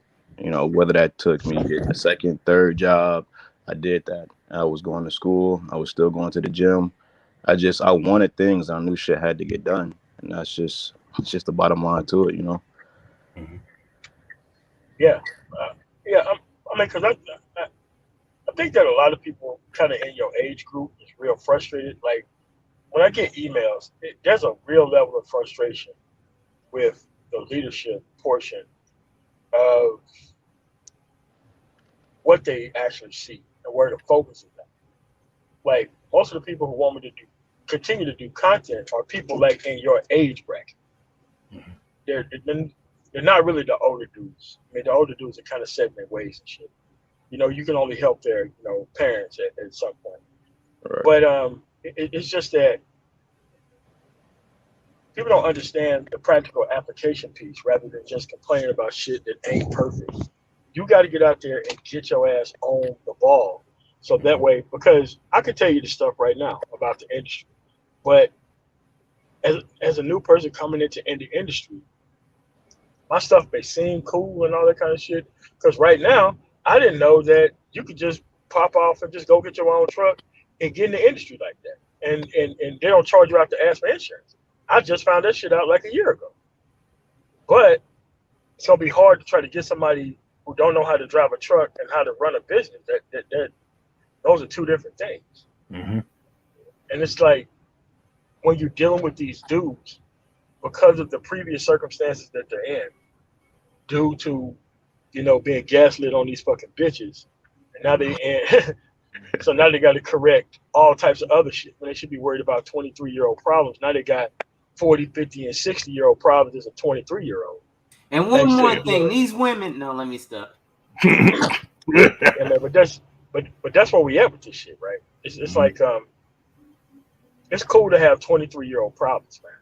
To be out here, to not have your life completely fucked up, and be able to experiment and fail. I think that because I got out of the military, I think 22, 23, and the whole world was open to me. But the reason why it was open to me is because I was open to it. The reason why I could be a person to be mentored is because I was ready to listen to other people who was way more experienced than I was. But being that open actually left me open to the shit that I ran into. Because you know how it is within this subsegment where when people see people who won't help, they see a step. So that way they could be the cool uncle and I tell you how shit really works. So that way they can keep you on as a crutch. Right. So Have you ran into any of that shit where you are thinking that you're on the actual playing field, you think things are going right, and it turns out this older motherfucker just trying to put himself on with your Man, shit? if I had $1 for every time, I'd be rich right now. And the people that came from the most was actually my family. Like I just told you, like my dad wasn't around at first, and that's because he was a young guy, so I never really blamed him for it. You know, he really wasn't fit to be a parent. So when he started coming back around, I understood. And then that was when it was like, all right, let me just start giving you shit to do or start telling you shit to do, and then you should just take it just off GP. And then as I started realizing where the advice was coming from, it was more like it was actually hurting me more than it was helping me. Like if I'm looking for an apartment, I'm like, this is a perfect situation for me, location wise to my job, transportation wise, the culture of the neighborhood. I'm like, this is it. And he'll be like, no, don't do that. Go here. You know, you're going to have to struggle for it. I'm like, why are you like every time I wanted to do so, even with the military, I signed up to go to the Army in 2019. He was like, why the Army? Why not the Navy? Why not the Air Force? I'm like, where is this coming from? And that came from a lot of people where I felt like their advice was actually setting me back and it was just causing confusion. I just had to tune that shit out. And like you said, had those 23-year-old problems where if I make a wrong decision, at least it was my decision, you know? Correct. I mean, shit. Like, dude, I left graduation night. I was 17 years old. I walked into cotton fields to fucking war zones. That's how fucking crazy that shit was. And while it did age my ass up to like a 60-year-old dude, because you're around so many different levels of failure of individuals in whole and in total, I still can't see myself not being where the fuck I'm at because of the military experience. And I'm glad, even though I had a job that I didn't fucking like, I still had to spend a lot of time, you know, understanding what the fuck. There's two alarms on this. What the fuck? Yeah, there's two of them. Yeah, nah, one is my screen. Yeah, all right, man. Well, hold on a second. We're still gonna keep on just typing the topic before we get to that. So Yeah, no, I know. That's why I was just waiting patiently. Oh, okay, cool. All right. Yeah, man. But that's how it was for me though, man. Like none of this shit was like some automatic shit. Most of this shit I was lost the entire fucking way. I'm not gonna lie to you. The entire fucking way I was lost. But I was around enough people who was moving in the right direction. On top of me not having any fucking kids. That's just kind of shit that kept me kind of centered around, because I wasn't around the hood people. I was around Africans, Asians, Indians, Arabs and shit because I was in school for that. On top of, you know, still trying to work and all this type of other shit. So you are still doing the right thing. It's just that it's kind of hard to see through all this bullshit that's going on here and all the misfocus on things. But those people trying to recover a life that they ain't gonna be able to recover. So I just advise you just to keep moving, man. The higher you go up, the less of these motherfuckers you're gonna see anyway, the less their opinions gonna matter anyway. So you're doing the right thing. Yeah, I appreciate that. And it really came, I want to say, in the last few months. I'm from Detroit, and I relocated to Miami, I want to say 4 or 5 months ago. And, you know, everyone was trying to stop me from doing that. But I'm like, I realized how much business and networking opportunity there was down here than it was in the Rust Belt, where it's extremely segregated. Oh, and yeah. as you know, the more black people saturated in one area, the less money flow. I mean, that's just a statistic show. No doubt, because, you know, everybody's trying to keep their spot and their position. They restrict motherfuckers from growing. Just all types of stupid shit. But BMT, what's going on, man? What's going on, brother? It's been a minute. Yes, very good conversation. And we're gonna start seeing the tide coming up this next election, bro. It's gonna be money talks. Lobbying is gonna definitely be about, you know, who's gonna play God with the lobbying power. The Latino community, they're definitely gonna be doing that. That's why they have no problem outing that guy in Texas and saying, listen, you want our vote, you want our backing. You don't see nobody doing no marching and shit. You don't see nobody doing no weeping or walking in front of cameras. No, they're doing it behind closed doors, as it should be done. You don't see no crazy ass baby mamas walking the street. None of that stuff. That's us, and that's true power.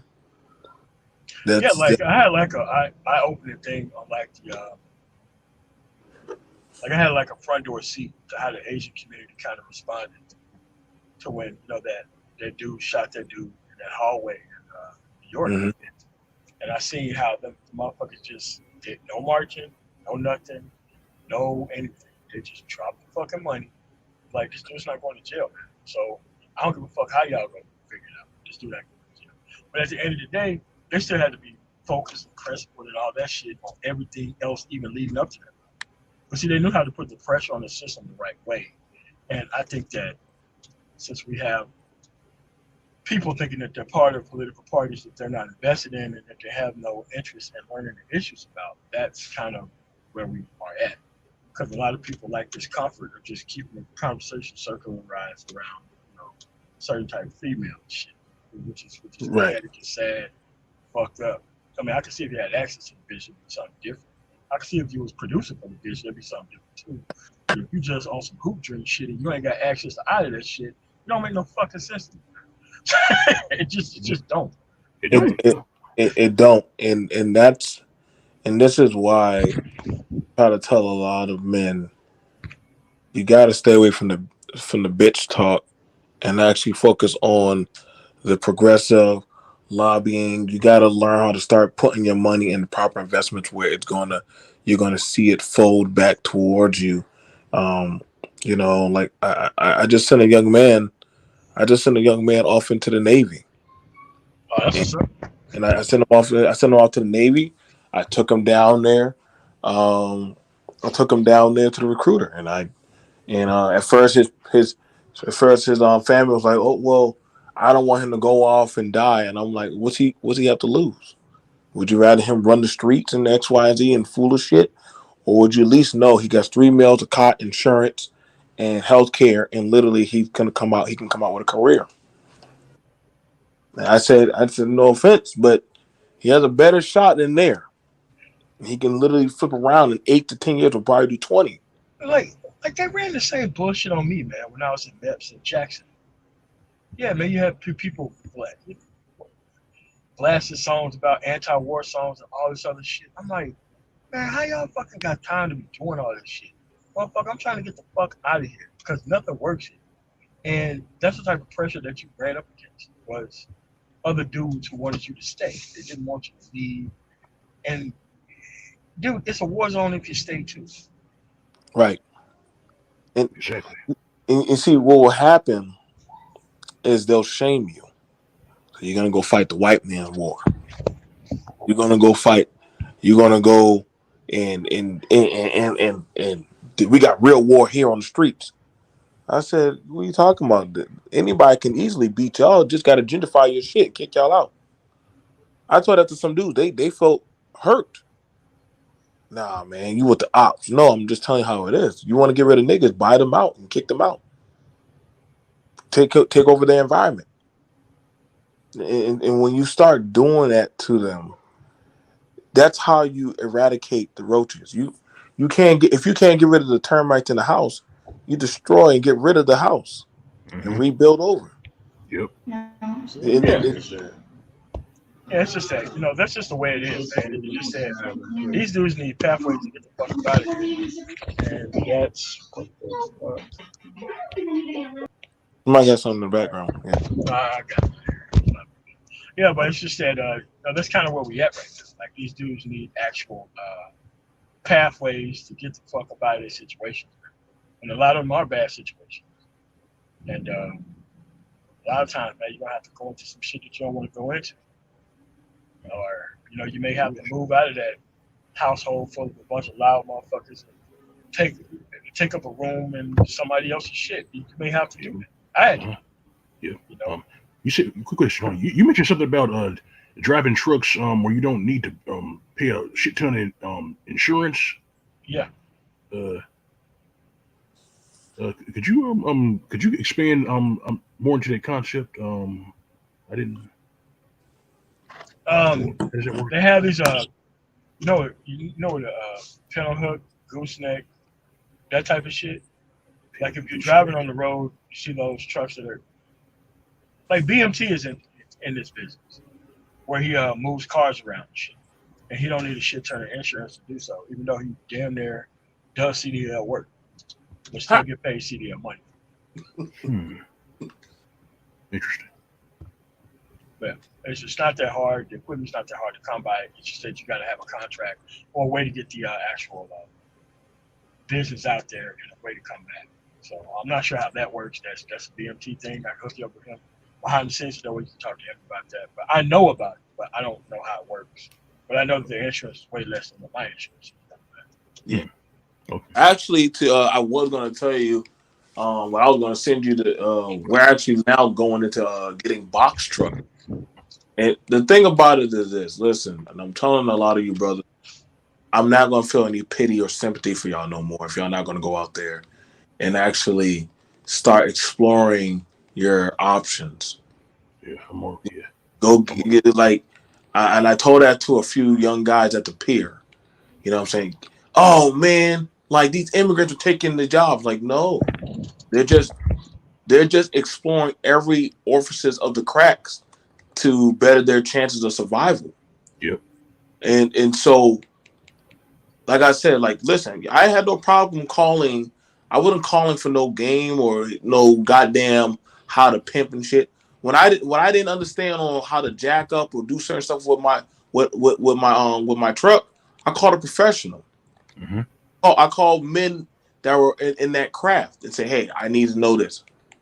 I had to start opening up books and different other things and learning different various ways. Like like I said, the industries are open. Mm-hmm. I just gotta be for real. Like, niggas are just lazy, and this is the problem why I can't feel bad. Like, you gotta learn how to start it. Y'all gotta start learning how to go out there and seek this information, and or sit there for the test, or and actually study. There's apps, there's video. There's a lot of videos out there from men in certain things on forklifting, backhoes. I ain't taking it from the brother MOT, but I remember he was putting out a lot of these videos on how to do these things. Mm-hmm. Men were more concerned on the quick, easy, fast money rather than learning how to make the longevity, stable, consistent money. Yeah, they weren't playing the long game. Yeah. But see, that takes time. That takes time in building proper networking. And it ain't gonna be something where you're gonna have to just sit up in some people's face. Like, I'm telling you, like, this is why. Listen, I've sat down with the Arabs, the Hispanics, Asian dispatchers and stuff. Black men, you got to start learning how to be masters of your craft, and actually learn how to shut up and just listen. Pick up a book. They got audio books now. I think I forgot the damn thing. Where literally you don't even have to read. You can literally play the audio book and they will read. Am I lying, bro? You're not lying. No, you're not lying because you're not lying because I do it myself too. Like when I'm hauling plumbing, when I'm hauling plumbing fixtures, I listen to audiobooks. You ain't lying. You ain't lying. So, like I said, I've been doing real estate for years. I'm just now going into other different marketing because there's a need. And see, you got to pay attention to the marketing. You got to start going down by the city hall, city council. I don't talk this deep on these things like this anymore because niggas don't give a shit to listen, or blacks are not caring. So I'm not going. I'm gonna start doing like how God treats the Israelites. If you want salvation, you're gonna cross. You're gonna find your way out of Egypt eventually. But and people think it's harsh, but only the fit should be allowed to survive. Mm-hmm. Only the fit should be allowed to survive. And I've been always thinking like that. But the problem is this: you have non-accountable people that want to be carried. Nope. And this has been killing us for years. I know. Yeah, I know. Yes, that's why I've focused on it. That's why I focus on the lockout game. You know, you just get your lock on. That's what I'm saying. Big facts. Real quick, I don't mean to intrude. Yeah, but we're going, man. Like I'm not about to jump back into the insurance shit, man. We'll keep this going. I want to ask a quick question. All right, So go ahead. I remember Okay. MT, Well, you I got to get posted. going, so I'll highlight All y'all right, later. cool. All right, Yeah, man, man. later. All right, cool. MOT, I remember you put it something about dispatching an opportunity in your community tab. Is that something you pursue to people as an entryway into the business, or is it something long term? Nah, I wouldn't. I mean, dispatching is nothing but customer service. You have to realize that. Like, what I did post, this person wanted you to purchase equipment to actually work from home, and people just didn't want to fucking do that. They wanted a dispatching job where they handed out millions of dollars worth of information to people that they didn't know, and that's just not how that works. Okay. like, okay, let's say you in a stay-at-home job for like Verizon or some shit. They're gonna want you to buy that cell phone. They're gonna want you to buy the headset. They're gonna want you to buy all that shit. Mm-hmm. But for people who just want to work from home, they feel like you should provide all that shit. And there's a reason why they don't provide all that shit. Because if you don't provide some type of capital up front, what leverage do they have to make sure that you fucking stay? And do they really want to be sitting out thousands of these fucking equipment to people who may or may not show up to work, right? But most of these companies, you still have to go to their company to do an orientation to work from home. But it's just that you have to understand that doing the actual work of dispatch from home, yeah, it may be customer service, but you can easily take their millions of dollars worth of information and go to another company quite easily. If you've seen how dispatching companies market on the open market for other dispatchers, they say bring your business over here, steal from your employer and bring it over here. That's how it's marketed. So the reason why it's just not a good thing for most people is that they want to do the bare minimum on the weekends and all this kind of shit. Shit don't work. So it's just obvious you can't deal with people who don't understand that specific thing. You just don't understand. You just don't understand that they're not just going to let you have. It's like, okay, you're new to IT. You really think they're just going to let you have access to millions of dollars worth of databases and shit to just play around with? Fuck no. They're not going to do that shit. Yeah, so it's like people are not realistic when they come into these opportunities, and they just see, I'm a person with no skills. How do I get the most money out of this opportunity? They don't think about what these people are actually giving up to try to put you on. So you come in with a level of selfishness, and you don't understand the industry in total. Then you expect a level of investment on your part. Right. Yeah, so that's what it's just really not even worth bringing up or mentioning because people don't understand that shit. Because they're not trying to understand it. They're just trying to find something wrong with something that isn't an easy, sure shot way that they don't have to invest anything to benefit all the while. That's how it is. Not really worth. I think one of the things about it for like when I started out to pull cars, you have to invest in the auction yard. Hell yeah. They you think they just let anybody just come in there and sit and just grab a little ping pong paddle and throw it up? Nope. You have to pay. Every man or woman there has paid for their seat at that table, and it's a membership only. And they literally, and depending on certain levels of how much you pay, you have certain access to certain cars, trucks, vehicles, towing routes. But you got to pay to play. And see, I noticed, I've seen, and I wish MOT was there to record. There was one person said it was an injustice because they felt like they were keeping the little man out. Yeah. And they were like, wait, so you don't think you have to pay? You don't think you should have to contribute? Why should I? This should be free. They Nothing's free. Nothing's free, man. You have to earn your keep, man. Shit, nothing's free. They said, well, you know what that old white man did? He said he came out there with a stick and a bag trash bag. He said, I'll tell you what, you want to earn the money to get here? Start picking up trash around the yard. And when you save up at least $800, then I'll help you fill out the form. And you can come in there. The person put down the trash bag and put the stick and got in their car and left. Guess they didn't want to get in. But see, he told them, hey, I'll give you a job and I'll pay you. And you can work your way in there. You gotta understand, man, information and certain criteria of knowledge is going to come at a cost the deeper you go. And Yeah, man, I I had to bail out like Mhm. a ton of dispatchers and shit before they started talking to me about the fucking industry. But they're like, well, you have to keep putting this type of work in. Like, dude, there's a lot of times where, hey man, truck went down. We're gonna need you to park. We're gonna need you to jump on a plane and go here and pick up this truck and pick up this trailer and pick up this person. I'm like, hey man, I'm not about to do all this shit unless you teach me about this industry. And anytime you need some shit like this done, I want to know more about this industry. Know what happened? I learned everything about the industry within 2 years by bailing this dude out of trouble to make him look like a fucking superstar. Damn. On the outset, he just gave me basic fucking information that I never would have got driving behind the wheel of a fucking truck. That's how I learned.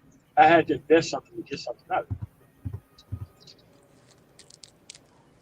Yes, I still had to have the initiative. I still needed to drive. I still needed to be the top driver. I still needed to do all this shit. But I still had the flexibility to work on the fly whenever motherfuckers needed me to actually get them out of some real fucked up shit. And yeah, man, like people reward you with the fucking information. And it's like you can't learn how to do it. Like, okay, you can put up trucking training online. A million motherfuckers is gonna tell you how to do shit. You can go on YouTube right now, online. A million fucking trucking channels, women in trucking, half naked, talking about bullshit, thousands of fucking views. Thousands of fucking views. But when it comes to learning about the fucking industry, those people don't get any views at all. The only views that get any views with the trucking industry is complaining about how high the fucking gas prices are or what the fucking government isn't doing because these people won't pick up a fucking book. So they wait for somebody to complain about shit so that way they can claim it their fault. So stupid. But that's what it is, man. You know, it's a video that I know so hard to get any views. Trucker showing you how to troubleshoot their truck.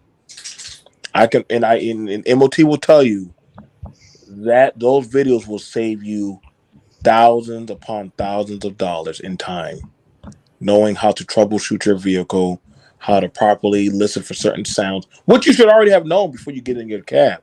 Hell yeah, but, you should already know that. Yeah, you're the driver. You got to know this shit. Yeah, oh, you'd be surprised how many of these guys and women do not know how to do that, and they will jump on there and they'll call down and say, "Hey, I need a tow truck," and you know one of the things they'll ask you, you don't know how to fix your shit. You don't know how to get, but that's part of your job as an operator is to know how to fix your vehicle. That's part of the thing. I had to learn that in the military. If my truck breaks down, I need to know how to quickly get it back running. Unless it's past that ability, unless I can pull out them tools and fix it. But aside from that, they're going to ask you, and that was one thing my father said. Hey, you need to make sure check your compressor. Did you flush it? Check, go crawl under there. And oh, believe me, I've had some days I came under there dirty and muddy. And I think we had a driver. He said, "Mr. BMT, I refuse to crawl under that truck." And I said, "I don't think this is the place for you. I don't think this is the place for you." I gave a dude an actual rolling, like the back rollers that you can buy for like $35 from like Harbor Freight Tool. I'm like, look, I made it easy for you to do these fucking pre-trips, man. If you get pulled over for any reason and you didn't do a fucking pre-trip to catch some bullshit, you just won't get a check. Then it actually fucking happened. I'm like, oh yeah, well, it's rushed out. Like, well, how, this shit don't rush out over a night. It rushed out over time. Like, whenever I hand a truck to somebody, it's inspected. I'm like, hey man, were you doing the pre-trip? Like, yeah, I was doing it. So okay, so you mean tell me that it just rushed out overnight? All right, man, don't worry about it. Go check on it, man. Don't worry about it. Because if you're not checking for rusted out fucking brakes, you could go down this fucking hill and kill somebody. Charge me millions of dollars, now I gotta burn this fucking authority, man. Like, a lot of people get comfortable as fuck on other people's shit. They don't give a fuck, man. Like, I don't like this shit, man. I do not like that shit. It's one of those simple things. I try to tell black men, you can't afford to make the same mistakes these broads are making. No, you can't. You can't. Yeah, you have to know your shit, But man. they want the same rights as these bitches, though. Like, shit. Man, like most of these dudes want the same rights to fuck up and get invested in by every major corporation on the fucking planet because they're a black dude, man. That's what it is, man. Like, this is shit I don't like, man. This whole, I'm not investing into myself, so let me find somebody who's investing in somebody else and point at that as the reason why I'm not successful. Like, man, get the fuck out of here, man. Bro, they're giving that shit to them so that way they can fuck it up. They're investing in them because they know that they're not going to get the shit right, man. They know this shit.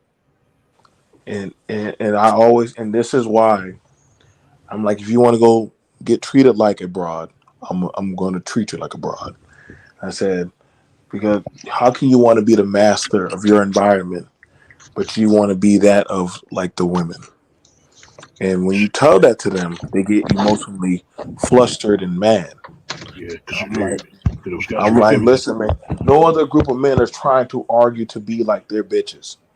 I want to be like exactly. I'm just trying to be honest. Exactly. No other group of men is trying to argue to be like their bitches, man. Exactly. I want to be like hell no. I want to be like them, man. Shit, most of them overweight. That man is going around saying, "I want to be less responsible for my action than a woman is within the same environment." Where do you find those men at?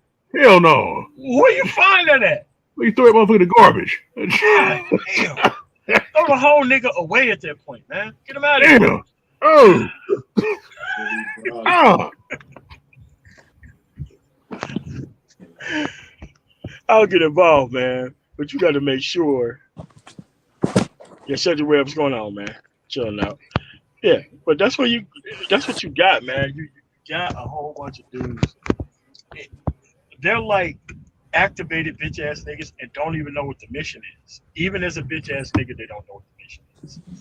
Like they are a sleeper cell for a cause that they don't know about, right? It's crazy how dumb these motherfuckers are, man. And how they're trying to pretend to be Thinking Black Men or SYSBM or Passport Bros and all. Man, these dudes ain't got shit together in their motherfucking life, man. The only thing they want to do is take a movement that ain't theirs and focus it on trolling women. Stupid shit. It's nuts, man. It's fucking insane. I don't know what you do with motherfuckers like this, man. I don't know if you can do shit with motherfuckers like this. Bitch ass nigga bitches. Such a weird. Thanks for the $5 super chat, man. But yeah, that's where we at, man. It's like, bro, listen, man. The discipline piece is going to keep you out of all these problems. You have enough failures around this bitch to where you don't have to worry about any more examples. They're right in front of your face. Think about the shit that they focus on. Think about the dudes who went after liberal fucking education, the same as the feminists, making same talking points as the fucking feminists that they complain about. You know, it was a thing, and I'm gonna pull out a script from Lex Luthor. Lex Luthor, for years, had tried to beat the Justice League. He could never do it. And me and MOT are fans of comic books. And Lex Luthor did something that was amazing. He said, I can't beat them because they get everything. So what he did was he said, I'm going to out-lobby them. And what did Lex Luthor do? He went and became the president. And he said, I don't want no more superheroes. And Superman like, this has to be something that we can do. And Batman was like, no. But Batman understood business. And he was like, no, there's nothing we can do. Only thing you can do is you could vote against him. And the superheroes were like, wait, some of us can't vote. What are you talking about? And he said, that's the whole point. He knows y'all can't. He's in a system that you have to actually contribute to. So the Kryptonian was upset. the Amazonian was upset. The Atlantean was upset. Bruce like hitting the kid. Batman like, can any of y'all vote? shit. Like, and Lex Luthor, and that was Lex Luthor's lesson that he taught them. You can't beat a system that you do not contribute to, Kryptonian. Correct. Nobody cares about your good deeds at the political level, man. Like, nobody gives a fuck about that. What's going on, Wacky Word, old man? What's going on, man? What's going on, guys? How y'all doing? How y'all doing? What's going on, Wacky? What's up? What's up, BMT? What's up? What's going on? You know, even still, when it comes, I mean, both of you and other brothers that was on this panel prior to me have stated some very good words, some very wise words. And most of the things that was stated is stuff that we as men, by the time we turn a certain age, should already know. Thus, what surprises me when it comes to a lot of these males in these spaces is how stupid they are. Excuse my language, or how ignorant they are when they don't really understand certain things that they should know by now. It's like, for example, once you turn to a certain age, you should be able to recognize when someone's trying to deceive you, when someone's a straight up a fraud. I mean, people should have that type of, I'll say, discernment to recognize that. And I'm shocked. It's like I'm still at like a culture shock when you have certain, it's like when you have a lot of males on here who are older than me who don't have that level of awareness. That just shocked the hell out of me. No. The thing about it, Wacky, and I sat and I watched as some of these lower hanging fruit or animals. I don't even call them men or women. I watched them as they attacked Dr. King. But then I saw them as they had no smoke for that disgusting animal Sukiana. And I said, how can I expect anything of Madagascar? This is what the animals do. They throw shit and poop and act all kind of belligerent. And you cannot expect anything out of Madagascar. You can't expect. Only thing you can do is just leave and let them throw turds at each other and dance naked and do stupid shit. And hopefully they burn it down. And they will shame you. This is why you start seeing the conversation started becoming about the empowerment of the bitch. Not that of, hey, brothers, let me tell you how to get your forklift. Let me tell you what books you need to go get. Let me tell you about how to go get your B license, your A license. Let me tell you how to go get certain types of stuff filled out for FAFSA or things like that, or you need to go into the military. The empowerment towards that of brothers, you need to focus on your individually getting your shit together and find like-minded men of power. That conversation it started becoming a cardinal sin. How dare you, Wacky, want to go be some lame forklift driver that literally can make up to 70,000 or more? How dare you, MOT, tell guys you need to go on the road and actually get your CDL, and probably after a while you can start becoming your own owner operator and go get your own truck? No, we need to be focused on getting some pussy and controlling these goddamn women that already are far past beyond. That's the new mission for us Negroes.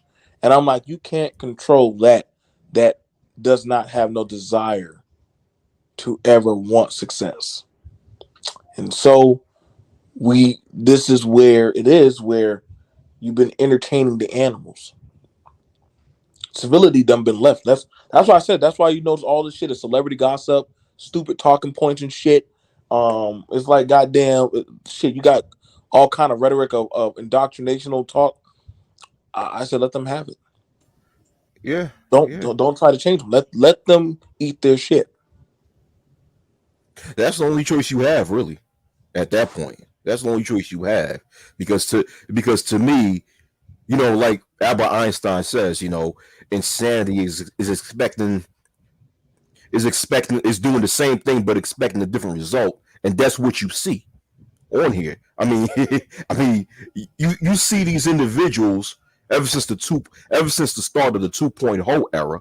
Thanks to MOT, I got that from him. People think I made it up. Nah, I got that from MOT, right?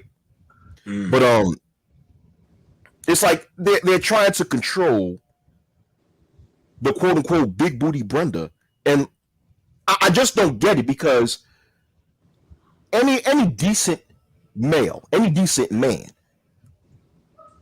is not going to try to control no big booty Brenda. They'll stay the hell away from the big booty Brenda. Not to make this about females. This is more on the males. So I'm really looking more of the males who want to have this control over these undesirable females, these unqualified females. Just leave them the fuck alone. Excuse my language. What's so hard about that? But like BMT says, you have to let them eat their own excrement. That's the only choice we have right now. So yes, class matters, and we just got to recognize that we have to leave a large portion of people alone, and a lot of that have to be our own families. And I've learned that about a good decade ago, when I stated this on the comment section early in this stream, that I had to cut off the majority of my mother's side of the family because they was on some BS. They're trying to discourage men from improving, and when men don't listen to their discouraging advice and actually do self-improve, then they expect the same men that they try to discourage to take care of them, to live off of them. I had to cut that shit off because that was some dysfunctional shit. And this is coming from someone who grew up in a non-ADOS family, because I'm not considered quote-unquote ADOS. So I'm just letting it be known, because even those who are descendants of so-called black immigrants grow up in a environment of dysfunction. Yeah. I'm sorry. Go ahead. And let me answer this in the chat. The difference between a Lex Luthor and a Bruce Wayne.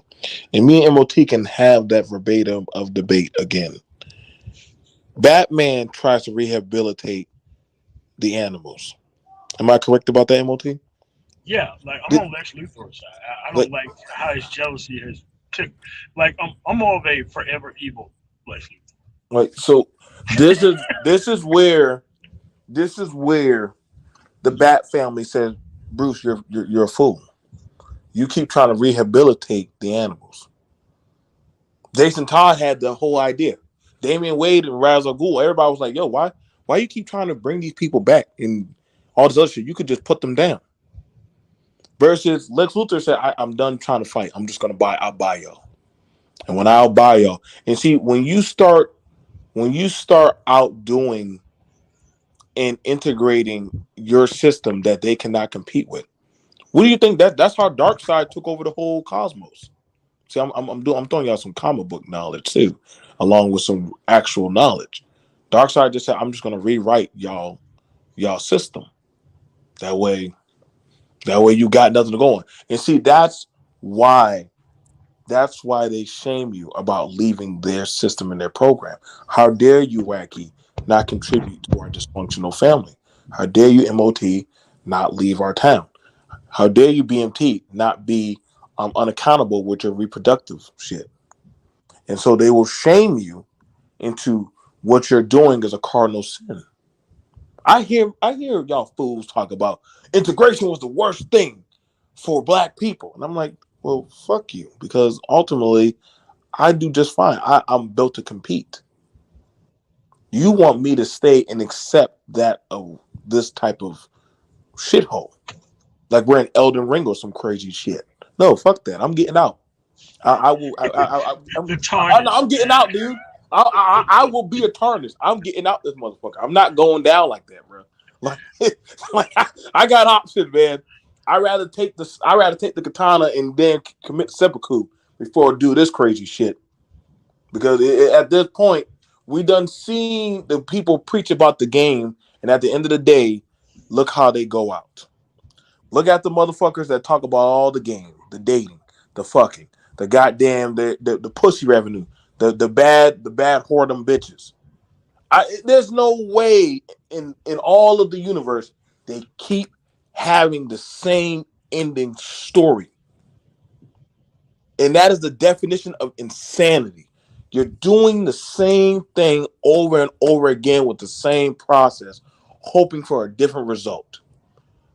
And at some time, y'all black men need to start making the decision: either you're getting the fuck off the treadmill or not.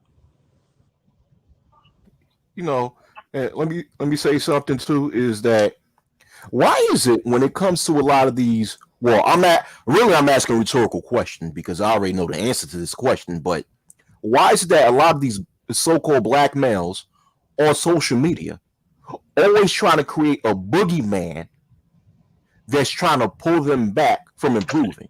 If it's not some imaginary Caucasian guy, it has to be some black female that's pulling them down. Black males on one hand, on here, I see on social media, on one hand, wants to brag about how superior they are. I don't know how, but on the other hand, claim that either some Caucasian guy or some female is holding them back from being men, which I find to be the opposite of being a man. Because when you're a man, you're not going to blame anybody from holding you back when it comes to improving. I'm not saying there isn't any type of systematic disadvantages that so-called black people have gone through, but I'm going against where people go to the extreme, where they say that, well, hey, MOT, you can't even buy a slice of pizza because the white man's going to stop you.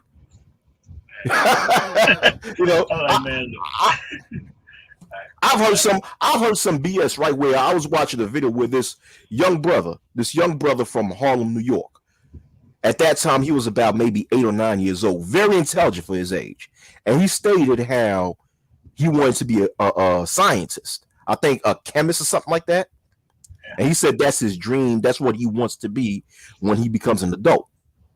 And I read a few comments within that comment section of a few guys saying that he will never ever become a scientist because the white man won't let him. When I saw that, I'm like, oh, what? Yeah. This is what I'm talking about. How come we always got to create a boogeyman that's trying to stop us, supposedly, from moving up? This is not how men are supposed to act. When it comes to being a man, right? And let's say if someone out there is trying to stop you from moving up, what do? You fight against it and you counter it. All right? And that's what you do. So when it comes to this living in this gynocracy, and what feminism has done, okay. The question is, what are men, especially so-called black males, going to do to counter that? How are we going to fight that? And whenever I ask that question, I keep hearing these damn excuses of how, well, we can't fight because some feminist from out of nowhere is not going to allow us to do this and that. What type of shit is that? Come on. I'm done. And it's like, you wouldn't believe it, but there's more women who email me than men behind the scenes. Because here's the reason. They want to turn their boy into me without them feeling responsible for the situation that they've been in. Like, they like all the shit except for them being left out of the actual future that's being created by production. And I'm like, listen, you're not going to benefit from this shit anyway. If you raise a successful, productive fucking kid, he's not going to give a fuck what you're doing. Like, listen, first generation, whatever. Motherfucker work in bakeries and shit. Create productive kids who are lawyers and scientists and all this other shit. You think they give a fuck about their parents working in a bakery for 30 fucking years if they got a good fucking life? No. They don't care. They knew they were socialized all to some good shit, and they're not going to feel bad about it. But when it comes to black parenting, specifically, they still want to be seen as the CEO of companies, even though they were bakers within their time. No other group of people have this fucking problem. I also noticed that people within rural white America have the same fucking problem with their kids. And their kids who make it out and become all this great shit in the greater society, they have the same fucking problem that black kids have when they make it out of their circumstance. It's the same shit. The same exact shit. The same. It's no different. Like, there's no difference between NASCAR dude, beer belly, bush beard up, got him a bad bitch back in the day. So you have to respect that because he got it at 20 versus you having your shit together at right now and forever. That dude is always going to try to treat that dude like shit. It's no different in Latino communities or the Native American. I keep telling people the same shit is going on everywhere. The class of people that's being created is going on everywhere within the same society. But see, you wouldn't know that unless you dealt with different people. Yeah, exactly. Everywhere. It's the same shit that's going on here. You think this shit is here? It's not just here. It's everywhere. Everywhere, everybody is going through the same shit within the same society. Everywhere. That's why you have to get your own shit together. That's why the only group that works for them is the group that have power in the first place. How you think that worked with those people who was handed down power and they didn't do shit with it in rural fucking America? And they squandered all that shit. Now all the jobs go overseas and all that stupid shit. Now they're in the same position that blacks were in the fucking 80s or the fucking 50s. Right. Same situation. All because they didn't stay current, all because they didn't challenge power, all because they didn't take productivity seriously. The same outcome. Right. And they're dealing with that now. You can use that's why you're seeing these things on the news and all these type of behaviors. And as they're being called out for these bad policies and these things, the processes that are happening, people don't understand, like, these officials or people that are not in your best interest. This is why I can respect how certain other diplomatic communities handle these things. Okay, so Correct. we put you there. You're not serving our benefit of what we want to see. Then it's time for you to go. We'll get rid of you. If you don't listen, other communities, they do it so efficiently. They have no problem excommunicado your ass, like in a heartbeat. If you Yeah, can't, but if you're what not, happens? mm-hmm. Yeah, but what happens when the people who need to be excommunicated are controlling the excommunication process? That's what's going on here. The people who couldn't produce to actually challenge power produce children. That's what happened. I'm not sure what the opposite of genocide is, but that's what happened here. It was an overproduction of a failed product. That's what happened. And that's what's going on in every other community. You see, well, here's the thing about it that's very interesting about nature.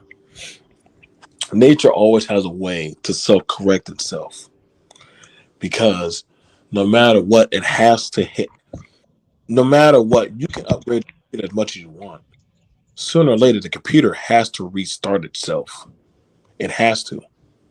You can keep on adding program on program on program, but anybody will tell you that has never touched the desktop, you have to shut it off. It has to restart. And so this is why when the system is telling you, hey, we're trimming down on the welfare. Whoa, wait, but we've been on here for generations. Hey, sorry, bro. System reset. Well, what am I going to do? Shit, find a job. Well, can they give me a job at home? No, you don't qualify for that. System reset. No matter what, the system is just like the engineer told Neo's goofy ass. You've been here in this goddamn room 8 times, motherfucker. You ain't stopping shit. This system is going to reset itself. And it's funny you keep thinking you've been beating me. I just keep resetting your ass, and you keep coming right back to say that same bitch.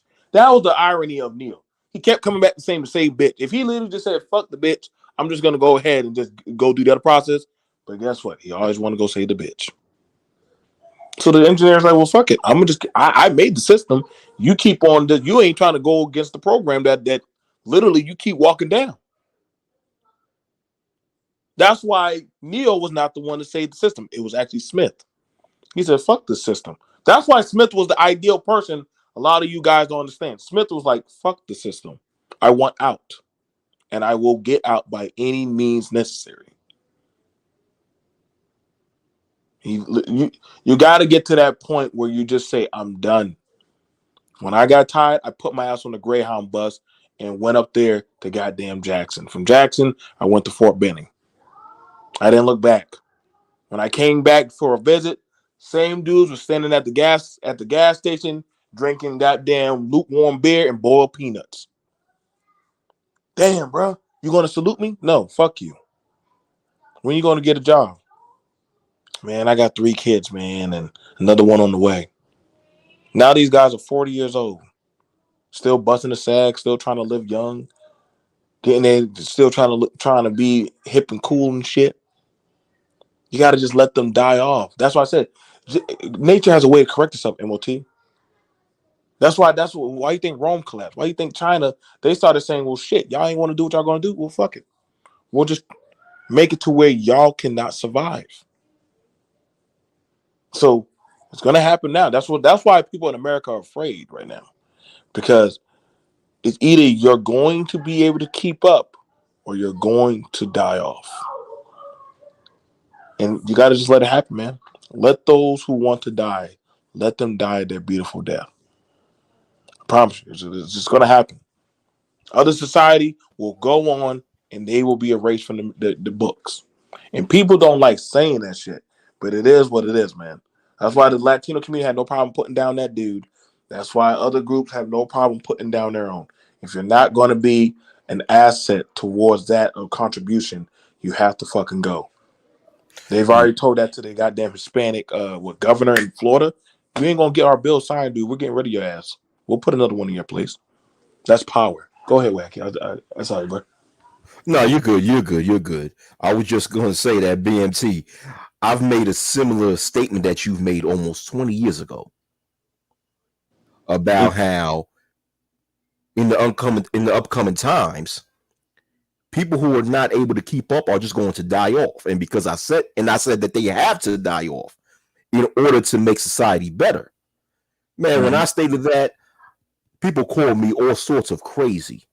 People, it's just that, unfortunately, we have a large portion of society who have empathy on those that make society worse. And I'm like, that's crazy. No. You're going to have to allow a certain portion of society to die the hell off. It's like Raid, that roach spray. Mm-hmm. You have to allow the cockroaches to die off by means of that roach spray. You have to in order to make the whole house better. People didn't get that. But go ahead, I'm sorry. No. And see, the thing about it is, this is why you're hearing this shaming of people saying, what are you going to do to help us stay afloat? What are you going to do to help my son? What are you going to do to help my daughter? What are you going to do to, like, there always is going to be, how can you save Krypton? After a while, what did Jarrell just do? Jarrell just let Krypton die off. He's like, fuck it. Y'all ain't getting, y'all don't need to live. And people don't like hearing that. You can't stop Ragnarok. Ragnarok's already happening. That's why when you saw, and this is something I'm gonna pass it over to MOT, when the system was going down, they went into classism of essential and non-essential. You understand what I'm saying, Wacky? They went into essential and non-essential. I get those who were contributing to society stayed working, still had their checks coming, still paid their bills. I mean, it's got a little bumpy, but we pursued on. But all them other goofy motherfuckers, they were like at the beck and call, banging on, hey, please turn on my check. Please save me. Hey, we need to come together and kumbaya and mighty morphin time. No, fuck y'all. Now you're at my mercy. Now you're at my mercy because guess what? I get to dictate if I want to feed your ass or not. If you want a food, go. The people who didn't work in my town, Wacky, we told them, listen, y'all going to clean the hotels. You're going to wash the squad cars. You're going to sweep. You're going to do stuff in the community. And if you don't do that, you can't go by the school and go pick up no food. Now, I'm not going to, people said that was rough. Oh, we got some backlash about that. If you did a crime, you went into jail because the jail, the courts were closed. But we just threw you in the pokey. We didn't try to figure you out. We just threw you in the pokey. We'll figure it out when the courts open back up. I think one guy sat in there for almost 3 months. Was it extreme? No, it was the necessity for survival. But if you did not contribute, you did not eat. If you thought you were gonna sit there and go hug up on your baby mama's couch, hell no. All non-productive people did not get to eat. And guess what? We were in control of who got food, who got rides, and it was beautiful. Although they try to say they was non-humanitarian, but I'm like, fuck that. It is humanitarian. You don't contribute, you don't get to sit at the fire and eat with us. Go eat some shellfish or some goddamn sand. But this is why I said I have no problem with classism of the essential and non-essential. People don't like that, but I can promise you, some people they never stop. They never stop working. Other people, oh shit. I guess me being a basket weaver, violinist ain't gonna work. I'm telling y'all right now, man, y'all gonna start seeing the system start to change, man. And we're getting into the process of we're gonna get into the process of either you can help the system or you just need to be that of crushed by the system. It just has to be that way. You know, a lot of these older motherfuckers that are still talking about the golden era, the good old days. I got no pity for them. Democracy, good old black family. Like, what the? Okay, you got to provide a successful example of what you're talking about. It's like they couldn't wait to turn this shit into a blue pill fucking space, man. You got people who claim that they're red pill community motherfuckers who are doing nothing but chasing down every comment that every unworthwhile woman is actually fucking saying and broadcasting it out to men to re-socialize and re-traumatize them back into doing the same. Yeah. Unbelievable. I don't think and I can answer it. I don't think you understand what I mean by classes. And see, I will give it to you easy, Mr. Eric. In China, everybody gets put into certain classes. If I'm correct about the MOT and Wacky, they get put into certain classes. It's caste, but it's called something else. Right. And if you are not that of a contributor, you can't move up. Yeah, I mean, they have a social credit score. So what happened? And so when you have that, remind you, when you have that, then this is why it was perfect. This is why we're there now. We seem like everybody's getting a goddamn trophy for no goddamn reason now. It seems like if you're not known for fucking bitches, you ain't nobody. If you're not some woman that can damn bust it like it's hot and shit, then you're nobody. You're talking about all this goofy shit in goddamn nigga conda, but where's it gotten y'all? I see, that's the thing about it. Other societies like, okay, so you fuck 14 bitches, but can you put this engine together? No, but I know how to get bitches. Get the fuck out of here, dude. Like, what?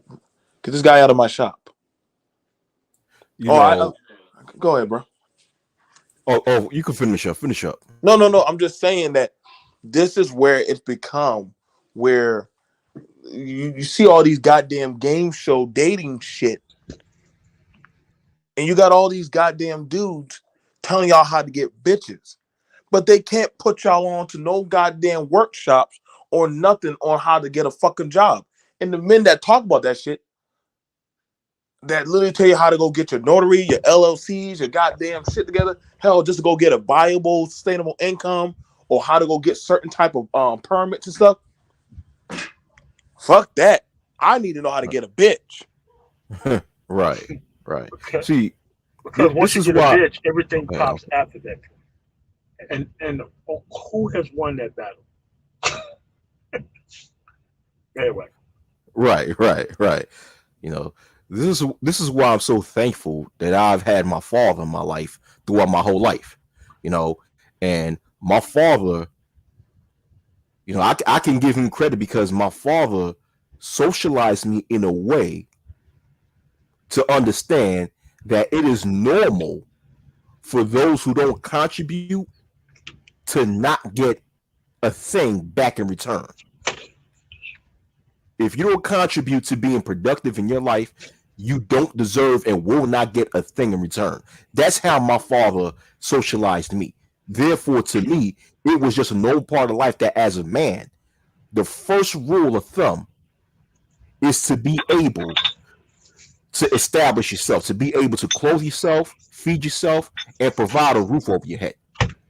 And the only way to do that is to amass enough skills as possible to become a productive member of society. You can't do that, you won't get anything in return. And he ingrained that in me ever since I was a child, to the point of the fact that now at 37 years old, to me, it's just normal. Well, it is normal, but in these spaces, it's not. If you understand what I mean.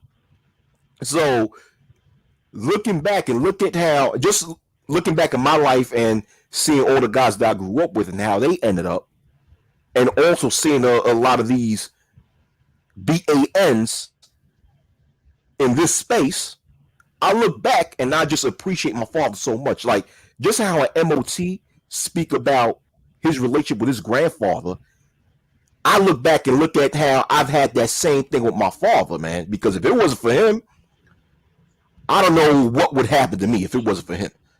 But y'all got it. Yeah, it's just that we've taken the ability to have a voice and we've given it to people who don't need a voice. Bitch ass niggas didn't need a voice. Retired pimps, all that bullshit didn't need a voice. There's a lot of people who didn't need a voice. They were people who caused the problem in the first place. It's kind of like how conscious rap was co-opted by gangster rap. There was that type of shit. Well, that's what the people wanted. Yeah, the people wanted crack cocaine, heroin, and them fucking pills too, because it was on the menu. Would you be loyal as an individual who should be that type of person if you sold that shit? Of course, even though the market. But most of it is beyond what the market wants. It's what you want to put out. Do you want to be so successful at the point to where you want to see your own people suffer and destroyed? Because my own people starts outside of my household. Once I got my own household solved, like we got my own people bullshit fucked up. That's the problem. We start talking this my people shit without even having our own shit. We don't start the my people shit once we have our own shit. That's what allowed most of these fucking hucksters and cons to start jumping in and taking the most valuable work of actual pro-blacks who did shit in their fucking thing, who actually showed us places, went to jail, sat in places, shot, ran out of town, all that shit. All that shit is being leveraged by non-productive men. It's not being leveraged by productive people. Productive people knew in order to make change, you make change within your own cycle, within your own life. How the non-productive people made change for themselves was leveraging other people's track records. That's what the problem was. There was no measure to keep these people from doing that because there were so many people enjoying themselves based off the situation of what we had right now. There was no need, or they They never even thought that there was going to be a time where a productive man just said, "Man, fuck that. We're not doing this shit." That's the time that they're saying now. They see that their time's coming to an end. They see that. However, there's too many people who's trying to gaslight men into thinking that the actual culture is cleaning up after bitches. The actual culture is trying to negotiate with bitches. That's what this shit is turned into. Not getting your own shit together. It's who you're going to give it away to once you do get it together. Somebody fucking sent me an email, was furious about, his mentor had died on the 5th. But I'm like, was this dude really a mentor? And over like 7 emails, he fucking saw it. That dude was mad as fuck at that dude. I'm like, don't hate that dude. I'm sorry you had to hear this. You was being fed into a worse system. You were going to be the person to clean this shit up. Dude was not on your side, man. And it broke the dude. He was like, he couldn't believe that couldn't nobody just explain it to him that good men don't leverage bad women. Good men don't do that. Decent men don't fucking do that. My grandfather never leveraged ignorant bitches. He told you to ignore them. And if you dealt with them after that, that's on you. So simple. Didn't require people getting checked or tuning in or none of that shit. If this is not a product that you want to be with or that you see yourself with, that's the problem. But a lot of these people don't understand that they are the creation of their own fucking demise and they refuse to see it. I don't know how you help them rather than with the truth. I don't know,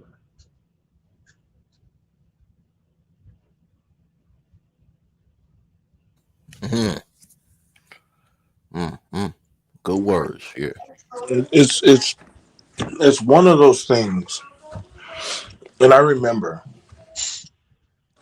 when me and MOT years back, we built a network, and some men were upset because we didn't want to talk about bitches. Yeah, and I looked at MOT, and MOT was like, "What? Well, what do we do about these women? What does that has to do with the productivity of what we're trying to do?"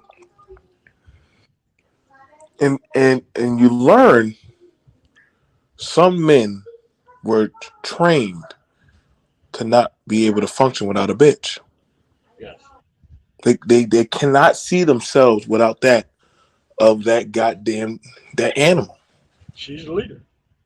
So this is why some of them are more susceptible to being led or trained by her.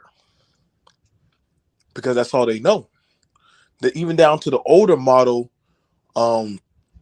mentors and these dudes that be training them, they're training them to be the replacement of them when they die. And that's scary. You got to think. They're teaching these men to be the replacement of them for her system. Generational failure. That's trying to maintain destruction vicariously through other people who don't know any better. It's not even that hard to see. But I need to stop saying that. I can see it, but other people can't see it until I explain it to them. Somebody told me to stop using that. I can see it, but you can't. Yeah, well, 165 Q. Yeah. Tend to think people are just as smart as you, but that's not the case. So it's like, look, it's not. Once you know what the outcome is, once you know that the outcome is not achievable, it breaks down at the source of person who's deliberately feeding bullshit. I can tell you how to get in the trucking industry. I am in the trucking industry. I can tell you how to rehab property. No, land. Sorry, not property, land. Because that's the industry that I'm in. Anything outside of that, I need serious help with. Because I'm so focused on those two things that I really miss the point of everything. Because I'm so invested in those things. Not hard. But if you don't know what success looks like, and you're looking from success through broken men, you're going to always have this problem. Yeah, yeah, that's true. Yeah, and you know, it's funny because there'll be times that I would see and reunite with old friends that I grew up with during childhood that I went to school with, and when I see how a lot of them are living now, it saddens me because it's like a lot of these guys either still live with their mother, and mind you, they're my age, almost 40 years old, still living at home with mom, or they're living underneath a female's roof, driving a female's car, and they're content with that. They actually think that that's success for them. And I'm looking at them like, how the hell are you discontent as a grown-ass man to be living underneath a female's roof? And it's like, and it's not like it like their living situation when they're living with this female. It's not as if they're paying half the rent, the female's paying the other half of the rent. No, the female's the main provider. It's just that they're just along for the ride, and they're just along for the fucking ride. Right. It's not like everything's in her name: lights, gas, water, trash. Right. Well, the trash is in his name. He's a trashy motherfucker. Right. That type of dumbass. Wacky. I'm so glad that these niggas are in this situation. So glad. Because when they try to interact with the real world of men who got their shit together, they sound like game niggas. They sound like dudes that you wouldn't team up with in a fucking heartbeat. Like, that's why I love these type of conversations, because I know real motherfuckers around here, and I know fake motherfuckers around here, and I see them. It's the same playbook. Yes. It's the same playbook. Everything is must come to bitch, leverage bitch. Do you believe in bitch? You believe in bitch, you believe in me. I don't believe in bitch. So it's like, okay, I don't understand what you're saying because I don't understand his thought process. And to them, it's like, you don't believe in bitch? Why does he believe in bitch? Everybody believes in bitch. And it's like, not everybody. And MOT, that's the same type of language that these males that I've brought up they speak. They speak that like, and they think that they live in it. They think that they in a position of success because they have a bitch, and they live with a bitch, and she let me drive her car, and I feel bad for them because they don't realize how they've spent basically 20 years ruining their life because they want to revolve their whole life around the bitch.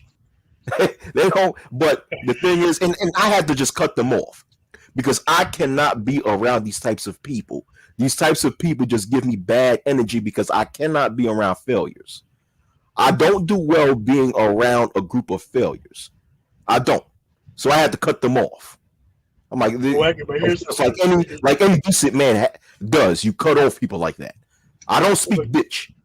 Go ahead. I'm sorry. Yeah, but you have to understand, Wacky, that the type of dude that they aspire to be is obsolete right now. The bitch now needs productivity to land the plane. She don't need dudes who don't know how to fucking get their shit together within society to build a community for her. She's past that point. She now needs the spawn of the dudes who only respect the bitches to come give all the money back to her. That's what needs to be created right now. Right.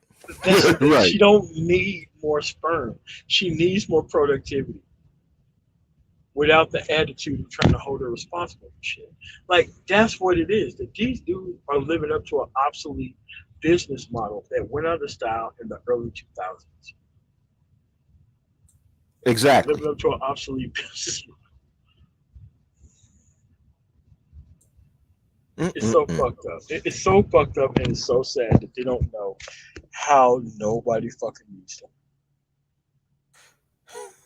them. Useless males, man. But hey, that's the society that we live in, and we have to just let them die off, man. I mean, there's nothing else we can do for them. No, and it's kind of like a parasite has to move on to a new host at some point. But if the parasite can't move on to a new host, they subsist on the current parasite so hard to the point to where they destroy the host and themselves at the same time. Yeah, yeah. But here's That the thing: needs to be done. That needs to be if done. you haven't done these things that we're talking about, then we're not talking about you. That's how simple it is. There's no like these dudes. Like, let me tell you how sick this shit is. You have dudes claiming to be pimps, pushing the bitch as a product that she's not paying him for, trying to tell other dudes tricks, even though he's pushing the bitch's respect for free. And he don't feel like a trick while doing so.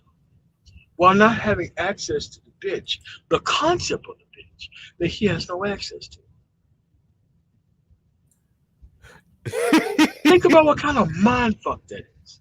Right, If right. they're presenting that to you. And MOT, the pseudo pimp in that example you just gave don't even realize that he's actually the hoe. He is. He's the hoe in that predicament. He is working for free without any pussy at all. Yeah. At least the trick walked away with something. He is the fake pimp who walked away with nothing. Because here's the thing. The bitches are not claiming him. He's claiming himself onto bitches. So he's leveraging himself onto bitches that are not claiming him. Yeah. Yeah. Like a trick can't lie on his dick because he walked away with something. But a fake pimp can always lie on his dick because he's not being chose by anybody, even though he's making a claim that he's being chose by bitches. Like, how does this shit even work? How does it work? How does it work? You're literally the dude with the least pussy of them all. But you're trick shaming? Like, how does this work? This is nuts. Yo, man. This shit is insane. But the women are choosing everybody else outside of them. But they're explaining to you how they're being chosen by them. How does this work? Man. All this game, there has not been a single man chosen upon in the middle of a live stream. How is that possible? man, it's but they How pimps though. is it possible?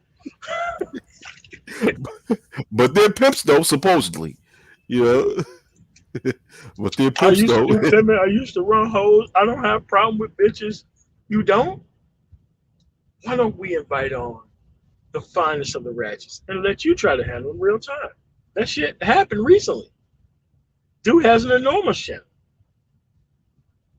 He invited a woman on, and the woman ghosted him on his own channel. This nigga has all types of live streams about bitches ghosting him, and he was ghosted real time by a bitch on his channel. Trying to beg a bitch to come back and everything, man. That shit was nuts. Shit. That's what we at, man. Like I don't get it, man. Leveraging a bitch always gets you nothing. Exactly. I don't get it. And you know what, MOT? I stopped trying to get it. I stopped trying. Oh yeah. I mean, because I knew it was fraud from the first beginning. Like, once there's no successful path to actual obvious fucking demonstration, all this shit is belief based. Exactly. No results, no nothing. And it's not, and there's no proof that is actually going to benefit men on a social, political, or economic level. Okay? All this is just hearsay. That was a quote of the night that's on the actual screen. He actually said that. And that was the actual response. Wow. And she subsequently jumped off on this motherfucker. And he was, baby, come back. He went, baby, go back on the bench. Yes, he did. Oh, too good.